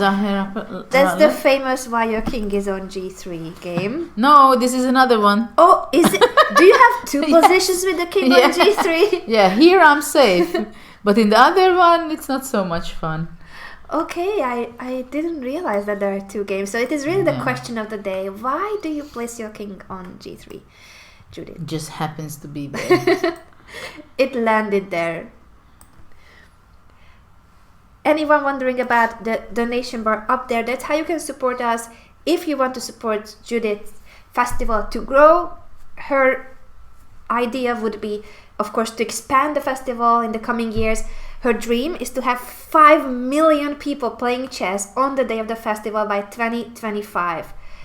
And for that, she needs a bigger team than what she has right now. Because I can tell you that there are a lot of tasks to handle for very few people who we are around Judith and Judith herself. She barely sleeps. I can tell you. She barely sleeps. You can't see it on her, but she barely sleeps. Now my opponent made a weakness. Gerard 2017. Oh, he made... Did he make a mistake? F5. So you think it's not the best move for black in this position? I'm not H4. sure, but it's kind of unexpected. I guess he wants to come up with knight f6, trying to exchange the knight, which is very active, my knight. So I will have to figure out how to continue. I play bishop f4. Because you want to get rid of this bishop and expose the queen. And I want to open the e-file. Also, I think it can give me extra ideas. Yes, it certainly seems that the d6 bishop has been the best piece of black in terms of defending everything, protecting the queen. And it's the most active. Square. Yes. Yeah. So Judith is about to trade that bishop. I'm being told that it's been already 5 wins for you and I'm counting 4. I might have missed one of your wins. Is that the case? Maybe we didn't see it. Someone might have resigned already. Let me go through. Okay, piano I have seen. G's calling. Oh yeah, I didn't write down one of them. I'm so sorry. I didn't write down this victory, and we have seen it on screen. So it's just my maths. Don't worry, guys. It's me not being able to know what is 3 plus 1 plus 1. 5. 5 wins for Judith. It's 5-0 against the world. Oh no, I did write it down. I don't know. Wait a second. No, this is your opponent from Haiti. Yeah, I do have it. And you also won. Okay, I didn't see this game. I didn't see that your Japanese opponent resigned. Ah, okay. So back rank. Now I know it too. Back rank Stalemate one resigned from Japan, and that was your 5th victory. I'm going to queen some of my pawns, on different boards. Okay, which one shall we look at? Technology. You have just... I just played Switch, so I'm going to catch up with against the Abel Jacquemin. Well, I'm making this bridge. Yep, Judith System. showing you how to win by building a bridge. The rook on the 4th rank, 2 spots underneath the bridge. And that means that once there's a check, king can go here, another check, her king is coming closer, and last check, then you cover with the rook. Approximately at what age do you think that you learned this bridge technique in the Rook Endgame? 8. I was about 8, I think, when I learned that.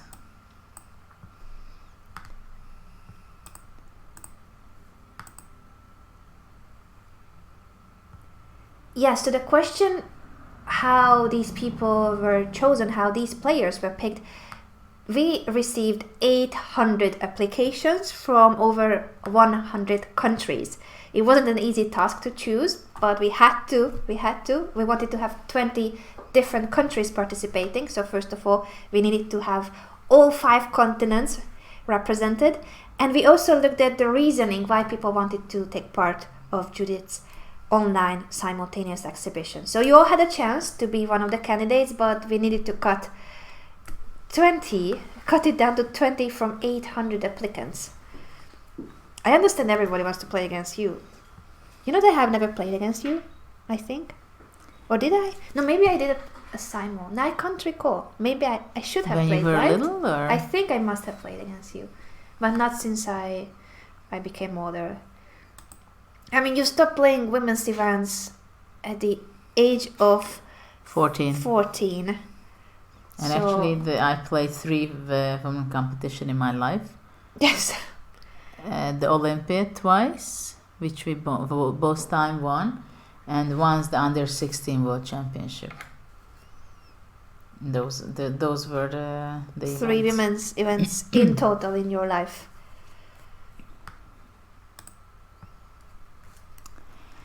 Faisal, I have the a game you're game looking against at. Faisal, and I'm strongly thinking that obviously, objectively, I should do what I should do. Give me a second and I catch up with you. Oh, you have just made a move. But tell us about this game because I know it's an exciting one. I just need to find it on the list. Faisal, where are you? Hiding here. Tell us about this position. This is the game where you ask this beautiful question. Oh! Why is my king on g3? Well, you have exchanged queens, so I don't mind the king on g3. Now I understand. This was the game where we saw e6. Judith was saying, yeah, her king is on g3, but you traded queens. So suddenly the active king in the endgame. That's all we wish in an endgame. And what happened later is that now we see a rook and bishop endgame with a pawn up for black. And you're Yeah. repeating moves. Yeah. Do you think that you will go for a draw here? Or you will try to get back the pawn? Is this objectively... After my opponent makes a move, I can answer on that Okay. one. Because now he has the opportunity to change his mind, to deviate. Questions to you, whether you live in St. Louis or New York. I think you might be confused by some of the viewers with your sister Susan, who lives in the United States. Yeah, But she lives Judith- in St. Louis. Judith lives in Budapest, and that's why we are in Budapest, and her festival is in Budapest. That's the base of her Global Chess Festival. Oops. What happened? My opponent played Rook F8. Oh, Abel. Oh, no. Genius! Abel.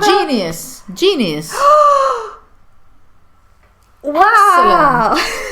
Praise from Judith to Abel to you. Because you see that we are just chatting and Yeah. I make my moves instantly. What a trick.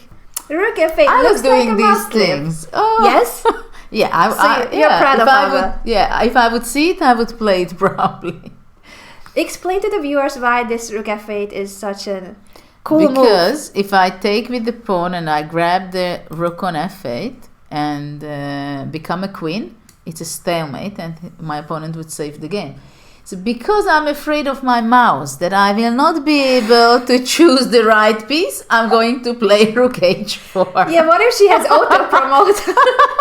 You probably have auto So promotion. you have to be thinking ahead.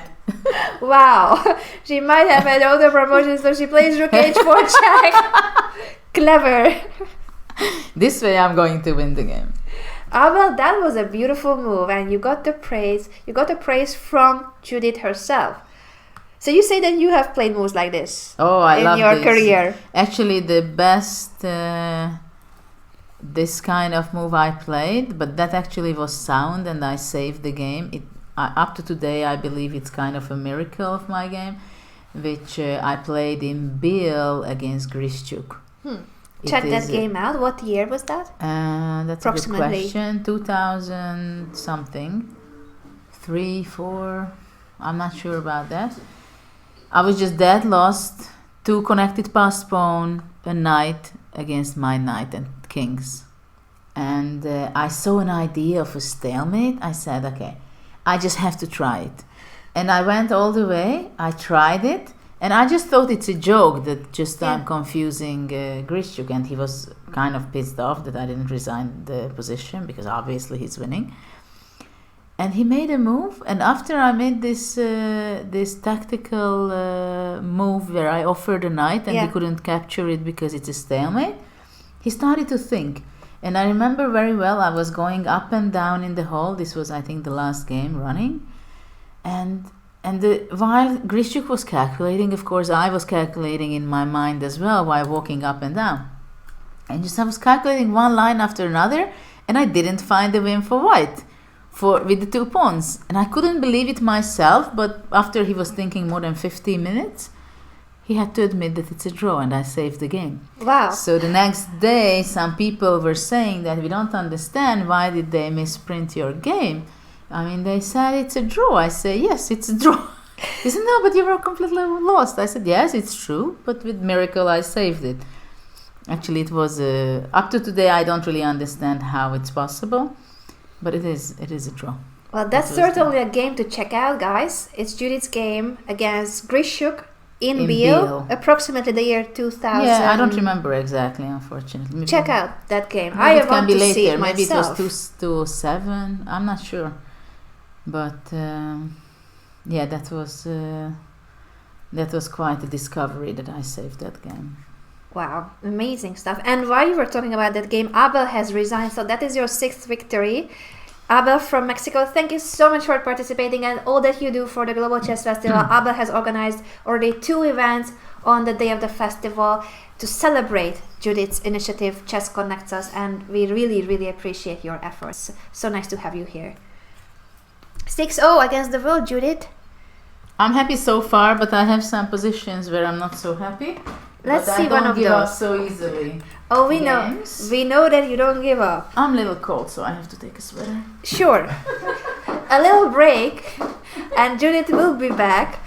In the meantime, I'm going to present her opponent. Actually, I think we mentioned him already. Yes, we did talk about Ray from South Africa. He's one of Judith's Twitter followers, and he said that he is helping his local community in Mafeking, South Africa, to develop chess. He has been helping the local community for almost 30 years. And in this position, apart from the fact that Judith was cold, what else do you feel about this position? Definitely it's not the position which made me cold, because I have a piece up. So I'm kind of happy with this position, what I have. Where did you win the piece? Can we just go back? Did you win with a tactical motive? Did he play? Oh, okay. So I see. So at some point, he took on g6, not realizing that queen takes e6 was a check, and e7 knight was hanging. This is how he lost a piece. Well, it's not very advised to give up an e6 pawn in the French. Yes, certainly not. But of course, after h takes g, there was no other option, because there was a pin by my bishop on g5. What would you suggest to him earlier? I know it was difficult. You put a lot of pressure on him. He castled late. Well, castle, I think it was a mistake, because after bishop g5 is for tactical reasons. It's I think I win some material, if I see it correctly. Yes. So, but it is dangerous for black when I can go quickly h5 and open up the line. But I think still black should have been taking, maybe. But it was difficult, I think, already after h5. Well, we have a message from none other than Danny Wrench himself, using the Chess.com account but revealing that it's him. Danny, thank you so much. He's saying, Anna and Judith, you're doing an amazing job, all caps. This event is so great. Thank you. I really think that having Judith on Twitch for the first time in her life is something that no one should miss. And Danny, we should really tell Judith to stream more often because she's good at this. So far, I'm handling my positions. I'm happy to be here, but don't run ahead so much. And of course, it was great that even though it's a limited number of players who could participate, we've had 800 applications, 800 Chess.com users trying to get a game against Judith from over 100 different countries. That is just so impressive how big the chess community is and how many people really wanted to get this once in a lifetime opportunity of facing the greatest female player of all time. But those of you who couldn't play, remember that there's a tournament on Chess.com, a 24-hour tournament, arena tournament, and if Lani could be so kind to paste the link again in the chat on Twitch, where you can click and join the 24-hour tournament. It started today, but you can play until tomorrow, until the end of the festival. As Judith said, we will announce the winners at the festival in the National Gallery of Hungary. So your names will be announced here in Budapest, and there are plenty of prizes to pick up, Chess.com memberships. Make sure to join the tournament. Did you ever play a 24-hour tournament where you continuously play Blitz and not time to time you just say hello and play a few games? I wanted to, because there are some over-the-board Blitz tournaments that run for 24 hours, and I was tempted to try, but then I was like, is it really for me? I mean, it must be very tiring, but at the same time, it's a challenge. It's a once-in-a-lifetime challenge, too, to play something like that. You know, it's very funny because I did once, but I was very little. I was around 10 years old. You were 10 and you played a 24-hour Blitz tournament? Yeah, and it was in Dresden. I remember very well that it was at a train station, East Germany at the time. And it was very interesting. I think after every 2 or 2.5 hours, we had a break. And it was great fun, to be honest. And you weren't sleepy. You were 10 at the time. Yeah, we had a little break. All three of us were playing. And actually, I remember my father was always making pictures after every hour systematically to see the process. How tired my daughters are. Yeah, like checking like whether we are really getting tired or no. And actually, we were enjoying it quite a lot. And well, I'm kind of sometimes thinking about it, how it would be if, let's say, to play Blitz for 24 hours again. Mm-hmm. And you never know. One day maybe again it will be a case. But it's a lot of fun. I've never played, but now you make me want to play one. If you were 10 and you did it, I think we should all try. And you guys should try your chance now, online. You don't have to play for 24 hours. That's the cool thing about online arena tournaments here on Chess.com. You can come and join, leave, come back 3 hours later if you want to join again. It's up to you. You don't have to play for 24 hours straight. But it is running for 24 hours. And of course, the more points you collect, the more likely that Judith will announce your name tomorrow. How are the other games and which position do you think we shall look at? Well, now I have a great position against Lauralis, 5408, because I have a Pisa. So I have good chances to be able to convert this. Now I'm going to have against Lee I'm playing. It's very important that I can go Rook C1 now. Sorry, you mentioned Lee, and I haven't... Lee from the Chess.com team. You played against him also on the day of the test. Did you remember him from that day? Or you haven't? He was the last to join, right? No? Yes, and you had a hard time playing against him. But now I pay off. Maybe pay it back. Is it good or bad that I didn't remind you? Just to put this in context, we had a few weeks ago a test day, a test run against Chess.com staff members. Judith played a Simul just to see how it goes, the game flow, the broadcast. And Lee from Chess.com, he did an amazing job playing a great game against Judith. So Judith was not very happy with Lee. How about today? How is Lee doing today? I'm very happy with him today. Lee, thank you for making Judith happy today. I'm back here. You're an you see? exchange Yes, up because against it's Lee. very important that. Oh, I almost blundered. Tell us about the blunder while I'm drinking Because water. here, if I go Rook C7, She wanted to play Rook C7 but realized that... Bishop D2. Whoa! And then I cannot take the pawn because of the back rank, and otherwise black would be pushing C3. So I'm not doing that.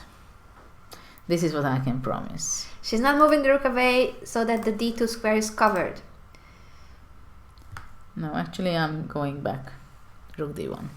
Back to the back rank, protecting everything. So now the bishop is hanging and then the C4 pawn drops.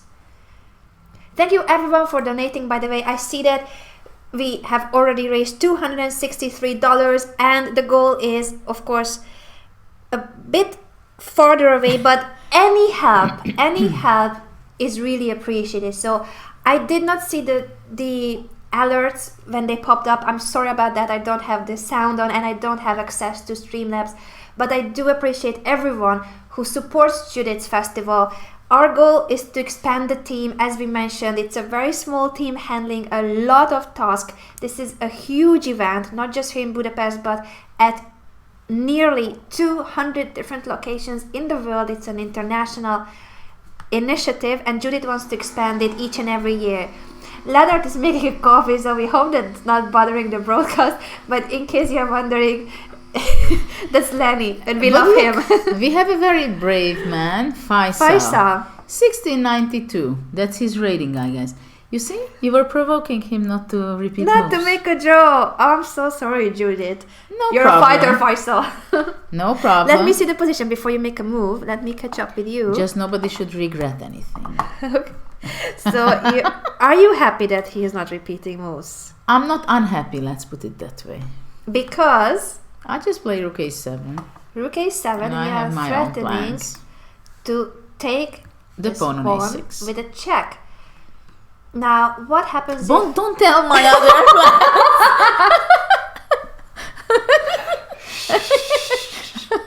He prevented it.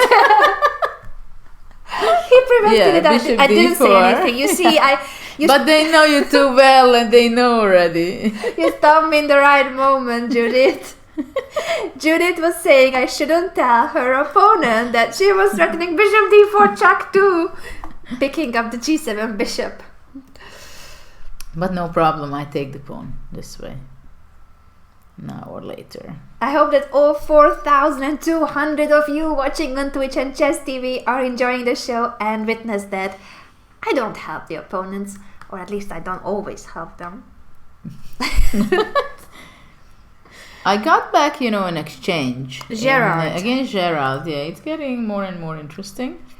A reminder for those of you who might not have been here earlier, Judith sacrificed a queen in this game.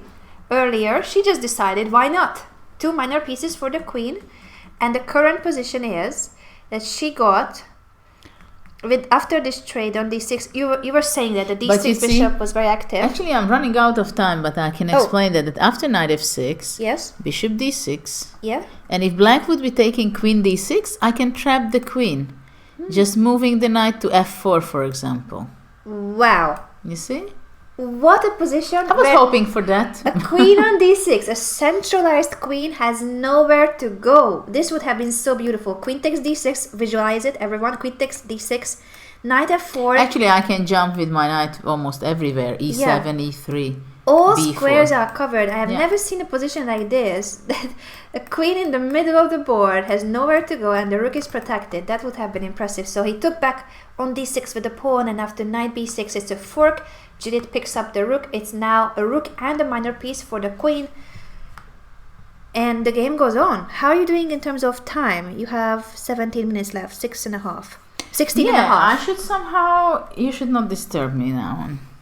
It's not that you were disturbing me, but you were taking my time a little bit. I know. This is a show, Judith. We gotta do what we need to do. But maybe, maybe Faisal will regret. Not accepting the repetition of moves. Let me see. Faisal, who was very brave not to repeat moves against Judith. He could have made a draw. He didn't. And now you're saying that he will regret it. I think so. Because after bishop e3, the rook has to move. And eventually I will reach the d4 square with my bishop. Yes, if rook d1 or rook d3, she can now play... Actually, I'm not going to say it, because you guys will say, oh, Anna is helping Judith. No, Anna is much weaker than Judith, so she sees it without me. But I will wait for her to make the move. I will wait for her. Guys, thank you for trying to beg me to stop disturbing Judith and to give her her time back. But this is a show. This is a show. If Judith runs out of time... It's her problem, right?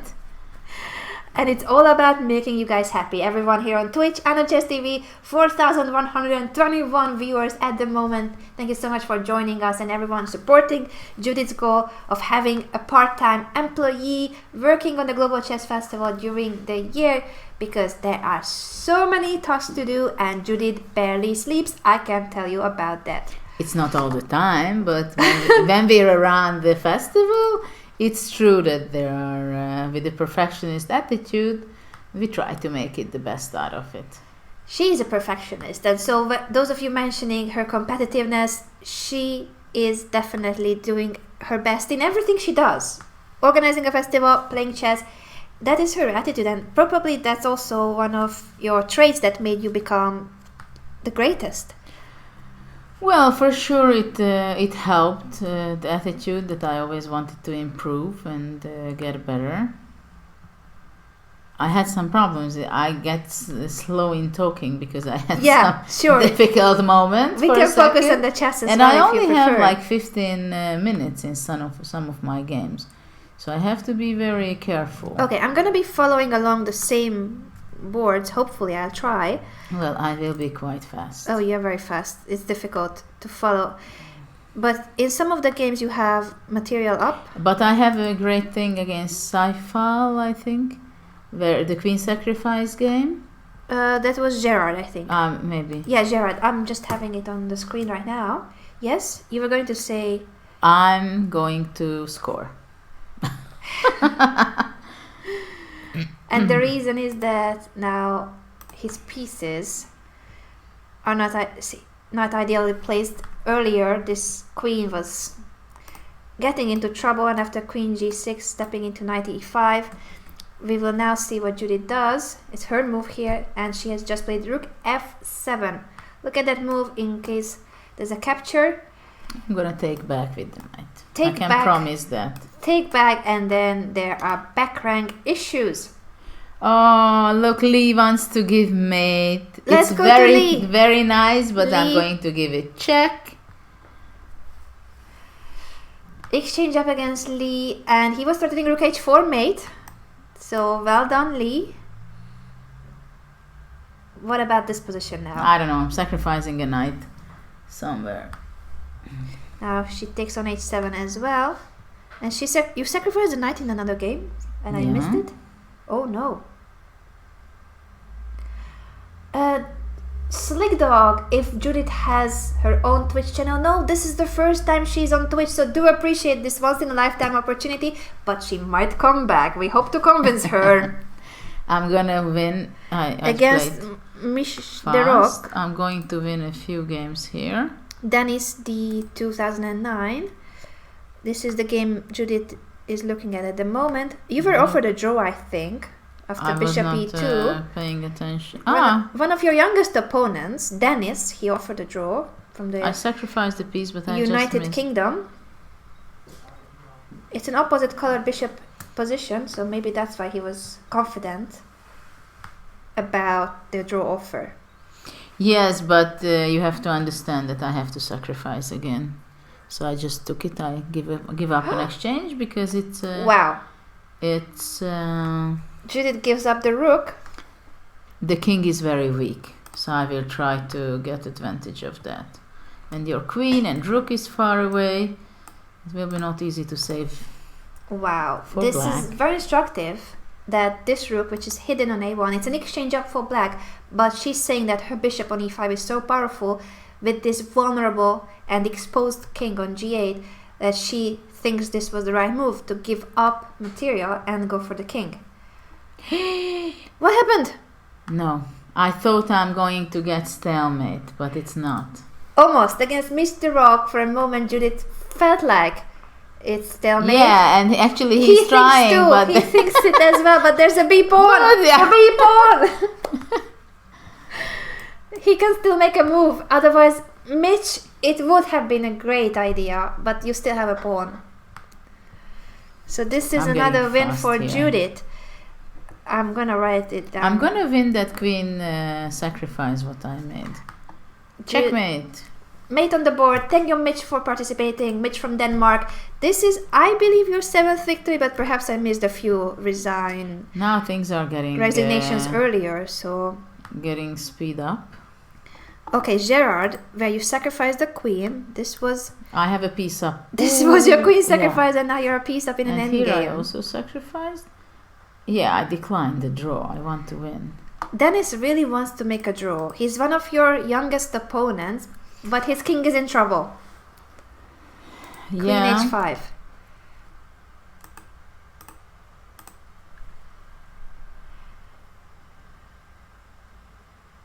His last move was queen a3. Yeah, it's a good defensive move, but I'm not sure it will be enough for defense.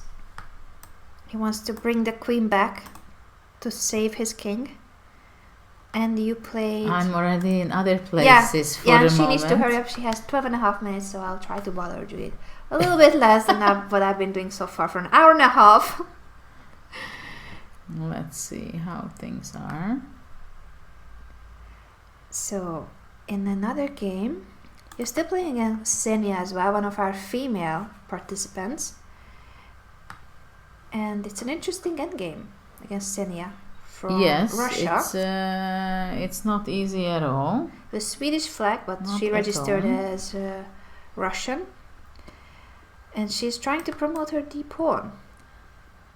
This is the game you're going to make a move Yeah. at. Rook d1. And Dennis trying to protect his king. I like how he's fighting. I think he's only 9 years old, your opponent. Not just from the username, but I knew already before the start that he's one of the youngest participants. So 9-year-old Dennis fighting really hard for his life in this game against you.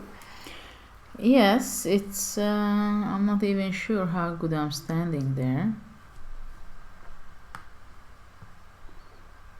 But I will see how can improve Judith my position. Gives a check here, and then she might want to follow with queen c7 or queen f5 check. Remember Thanks. that she sacrificed an exchange.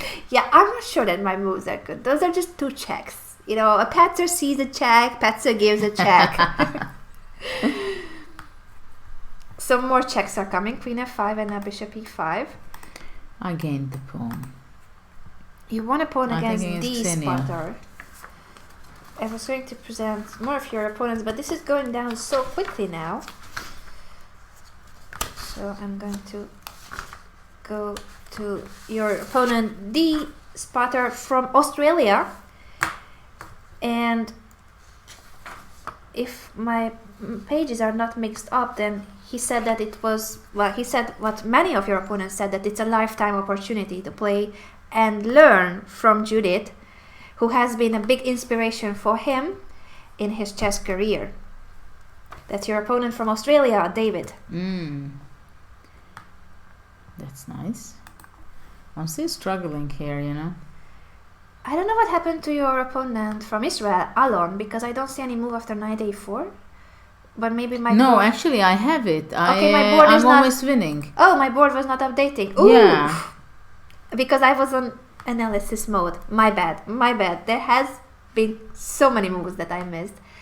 So king g5 is the last move, and this is an endgame where Judith is 3 pawns up, now giving a check on b5 to defend the knight at the same time. And Alon has resigned. Thank you for participating. This is Judith's 8th or 9th victory already. I'm losing count. If anyone knows about the other games that finished, I might have missed some of the resignations, unfortunately. I'm gonna count the score at the end.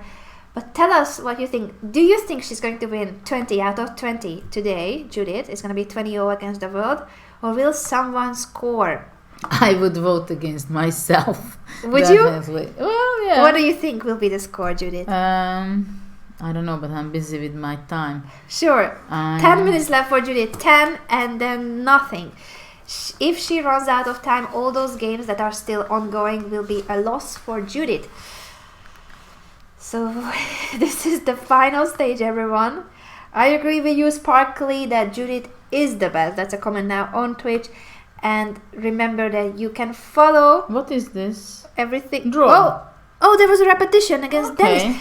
9-year-old Dennis from England makes a draw against Judit Polgar. Congratulations, Dennis. Well I done. went to do analysis. Oh, go back to the live arena, Judith, before we lose you. Yeah, she's back on Chess.com. She's back. Everything is in order. Congratulations, Dennis. That is the first half point. Dennis from the United Kingdom, 9-year-old. I won here. Oh, so many games are finishing at the same time. I can't even write them down. So, the score is, who knows, many in favor of Judith. She only lost half a point, and that is against our youngest participant, 9-year-old Dennis from England. Congratulations, Dennis. Did I win here? Christian, I won here. I'm going to show some of the games that finished. Queen f6. Okay. So you finished against Christian. Patar, it was a win, knight g7 fork, and Christian resigned. Christian from Argentina, thank you for participating. That's another win for Judith. My queen sacrifice turned out that I won the game. You won the queen sacrifice game, so that's another win for Against Judith. Lee, I won. Here I won. Here I won. Okay, there are so many games finishing at the same time. I think I'll just... King e2. 5-star result. It was not worth 5-star resigned as well. Giving up the repetition. Faisal, who was very brave not to accept the draw against Judith. Remember that this was the game where we looked at the possibility. Faisal has a pawn up, so he wanted to fight on. They were repeating moves twice. He could have just gone back to g8, and that was a 3-4 repetition. Instead, Faisal decided to go king I'm done. f6. You're done. Well, that means we have time At least I clicked all the games, so I don't know. Apparently everyone has resigned. Apparently it's over, but that means that we have time for some post-mortem thoughts, because the last 10 minutes were a mess. We don't know who resigned when and why.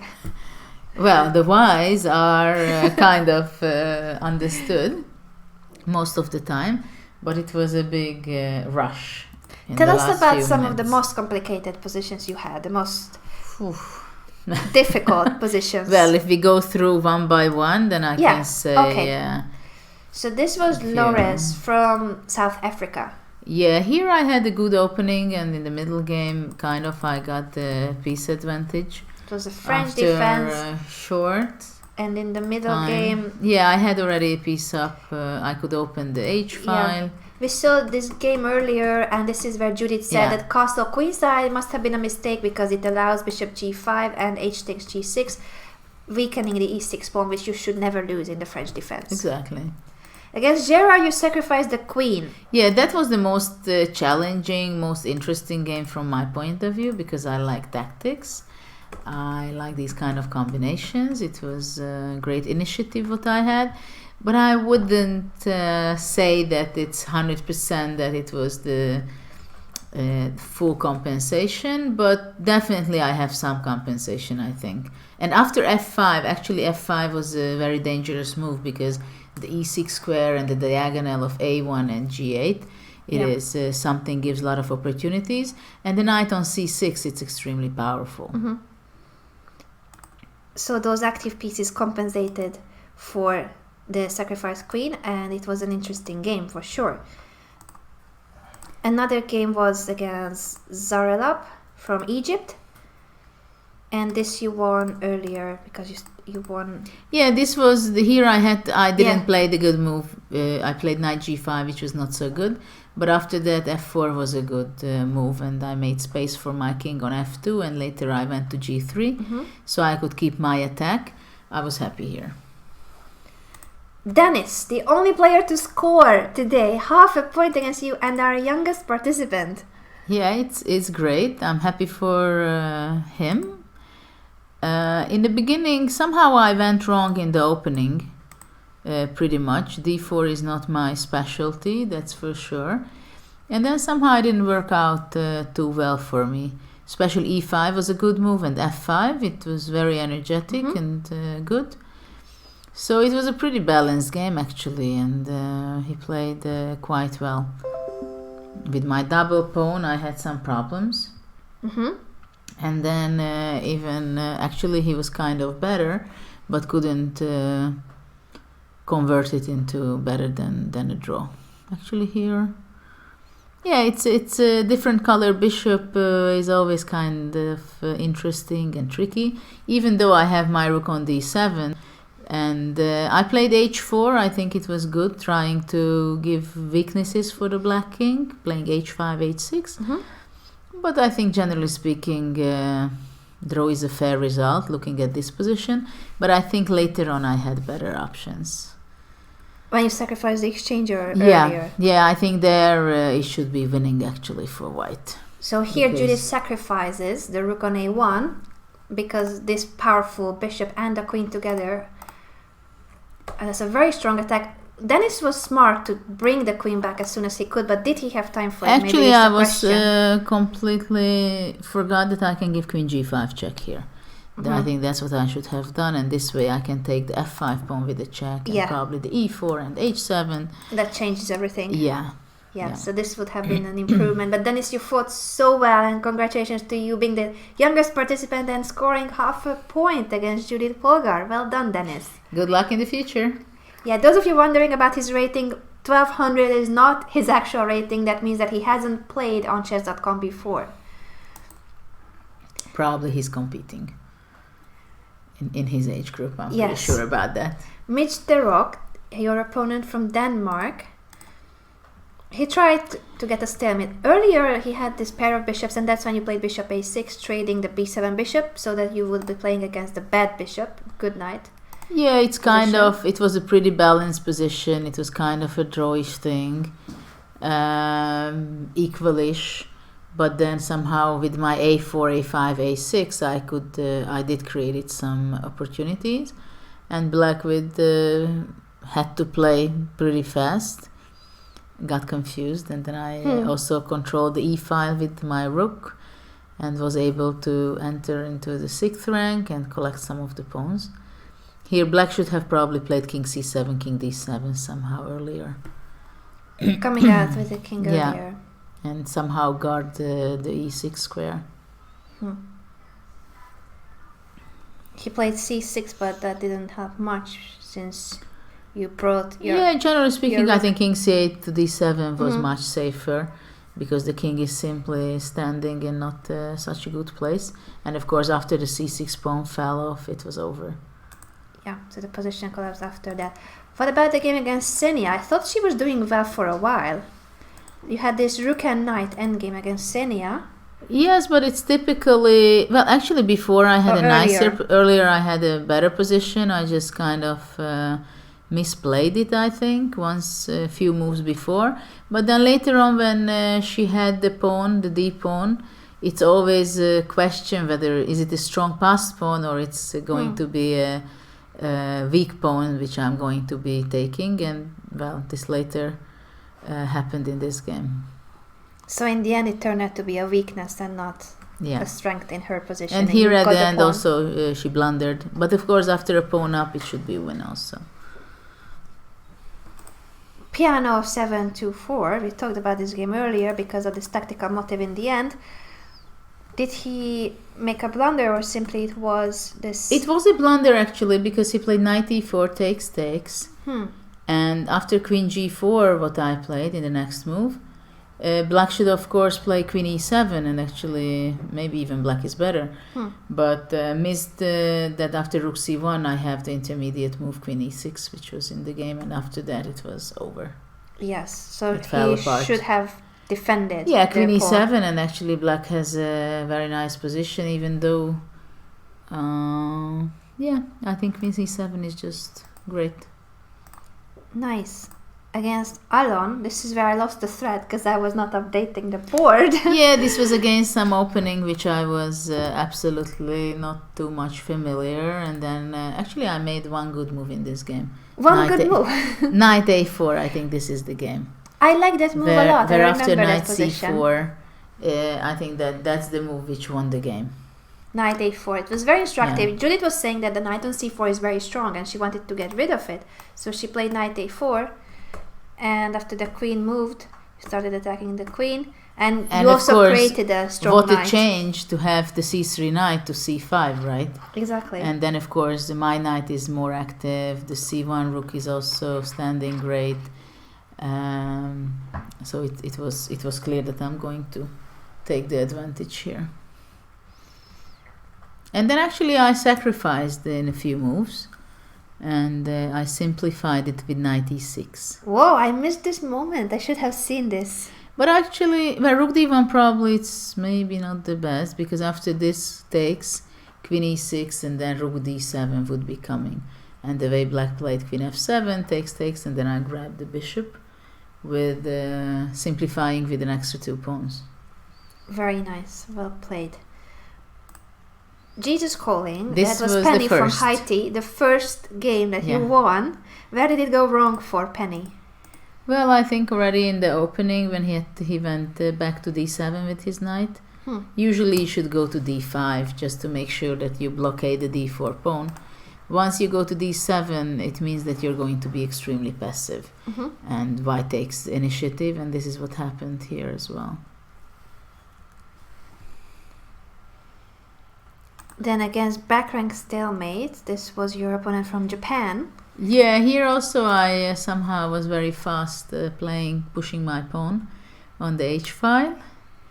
And well, this is very typical. I won quite many games in the French in my teenage years where I played h4, h5, and this is something black really has to be afraid of or worried about, especially when the black square bishop shows up on the dark square, especially goes all the way to f6.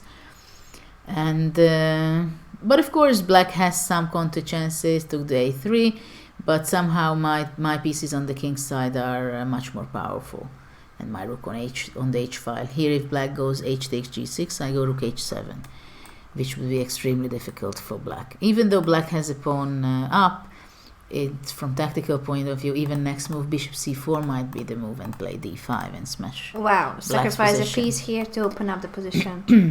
Very that instructive. Would be the plan, I think. Against Satwik, I haven't talked much of this game. But actually I don't even know what happened there. Yes, how did you win because this game? I think the only way that black resigned, or maybe I don't have all the moves from this game. Maybe I don't have all the moves of this game. Actually, I forgot about this. I mean, I'm happy to forget it because I was not so happy here. Yeah, your opponent from Singapore, Satwik, apparently resigned in this position. Maybe he had to leave. Yeah. What time is it in Singapore right now? I don't know. But yeah, we are not sure Probably what happened in this game. 4-2-3. It's 2:45. Maybe he had to go to bed. If he... Well, we don't know what happened in this game. But you won. Well, it's that I didn't win because of my great play. That we can point out. It was still the middle game, so... But I could have won it. Yeah, exactly. And against Litterin from India, we know that this was the Queen promotion, and then this beautiful mate. Where did it go wrong for him? Because it was already a piece up for a while. Yeah. Things really went bad. And already here in the knight e5, and here I'm already a piece up. Yes, so it was already with the spin. B6 was a mistake opening up the Yes, non-diagonal. absolutely. Christian from Yeah, here I Argentina. had, it was a double pawn. And the f5 square is weak, so this is what I took advantage of, and black does not have enough attack. Yeah. By the way, those of you who are still with us, thank you so much for tuning in. And remember that you can support Judith's initiative. You have the donation go up there, and we so appreciate everyone who wants to have the Global Chess Festival. As Judith mentioned earlier, we are so few people for many, many tasks, and actually we still need to work today, so our work for today is not done. We will wrap up very quickly because we need to go to the venue for tomorrow's festival to check everything, but you can still support Judith's initiative and help her hire someone to deal with all this that Judith needs to organize. Absolutely, we are having more interest from all over the world, which we are very happy and proud of. And more interest creates more job and more work to be done, so we can also share all those informations with the world. Yeah, that's true. And also, of course, volunteers are always welcome, so reach out to Judith if you want to be a volunteer at the Global Chess Festival. That is another opportunity for you. Very quickly, these last few games, it was Martin from Sweden, and you won this game earlier. You won an exchange. Yeah, this was somewhat kind of good opening for me, and it was I won some after c4, c5 in the middle game. I could win material, and then it was it was when the e5 pawn also fell off. It was over already for black. Yes, this fork won the game. Technology 2907. We talked a lot about him from Cambodia. Yeah. And this Rook game. Earlier on, it has been a Rook game for a while.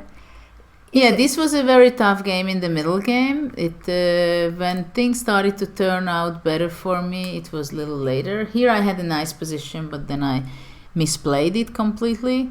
And then later on, when I could exchange on the d4 in a later stage, and I left with the bishop and black with the knight.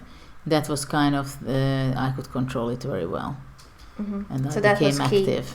Yeah, and after that we had another Rook game against Actually, Abel. unfortunately, we will have to leave because we are we missing the appointment. This was True. a fantastic move. I loved it. Rook F8. Still Just remember, to praise yeah. Lee. So You remember Lee who played better in the test. On the test Lee. day. I punched back, right? Faisal. Here he should have. He was a fighter. He could have made a draw, but he didn't. Yeah, he was too tempted to win. Yeah. David from Australia. In the middle game, it was I had my bishop pair, so it was something in the center that I could develop, and that's why I could win. And then here already I had the piece up. And our last game was against CMTV. Yeah, here I had a very good opening, and that's why it was finished quite fast in this game. So things went wrong early. Yeah. Thank you everyone for joining us. You can still support the festival either by donating or, as we mentioned, promoting the event. Spread the word, tweet about it, comment about it, talk to your friends about it. The website is globalchessfestival.com, and tomorrow we will be live streaming. So make sure to go to globalchessfestival.com and click on the live stream button so that you will tune into our Facebook live streams with Judith, Sophia, who's hiding and not coming here. Would you like to join us, Sophia, for a moment? This is Sophia, and Sophia is also going to give us Simul tomorrow. Sophia Polgar, Judith Polgar. I'm just here, done between two stars, two celebrities. I'm going to be following them together with Lennart Otis, chess photographer and social media genius. Make sure to tune in. Go to globalchessfestival.com, and thank you everyone for joining us. First time Judith on Twitch. How did you feel about it? It was fun to be here. It was interesting. I had to concentrate, focus, but we had some fun moments. Once again, thank you everyone for joining. globalchessfestival.com is where you should follow us for tomorrow, because tomorrow is the big day. Bye.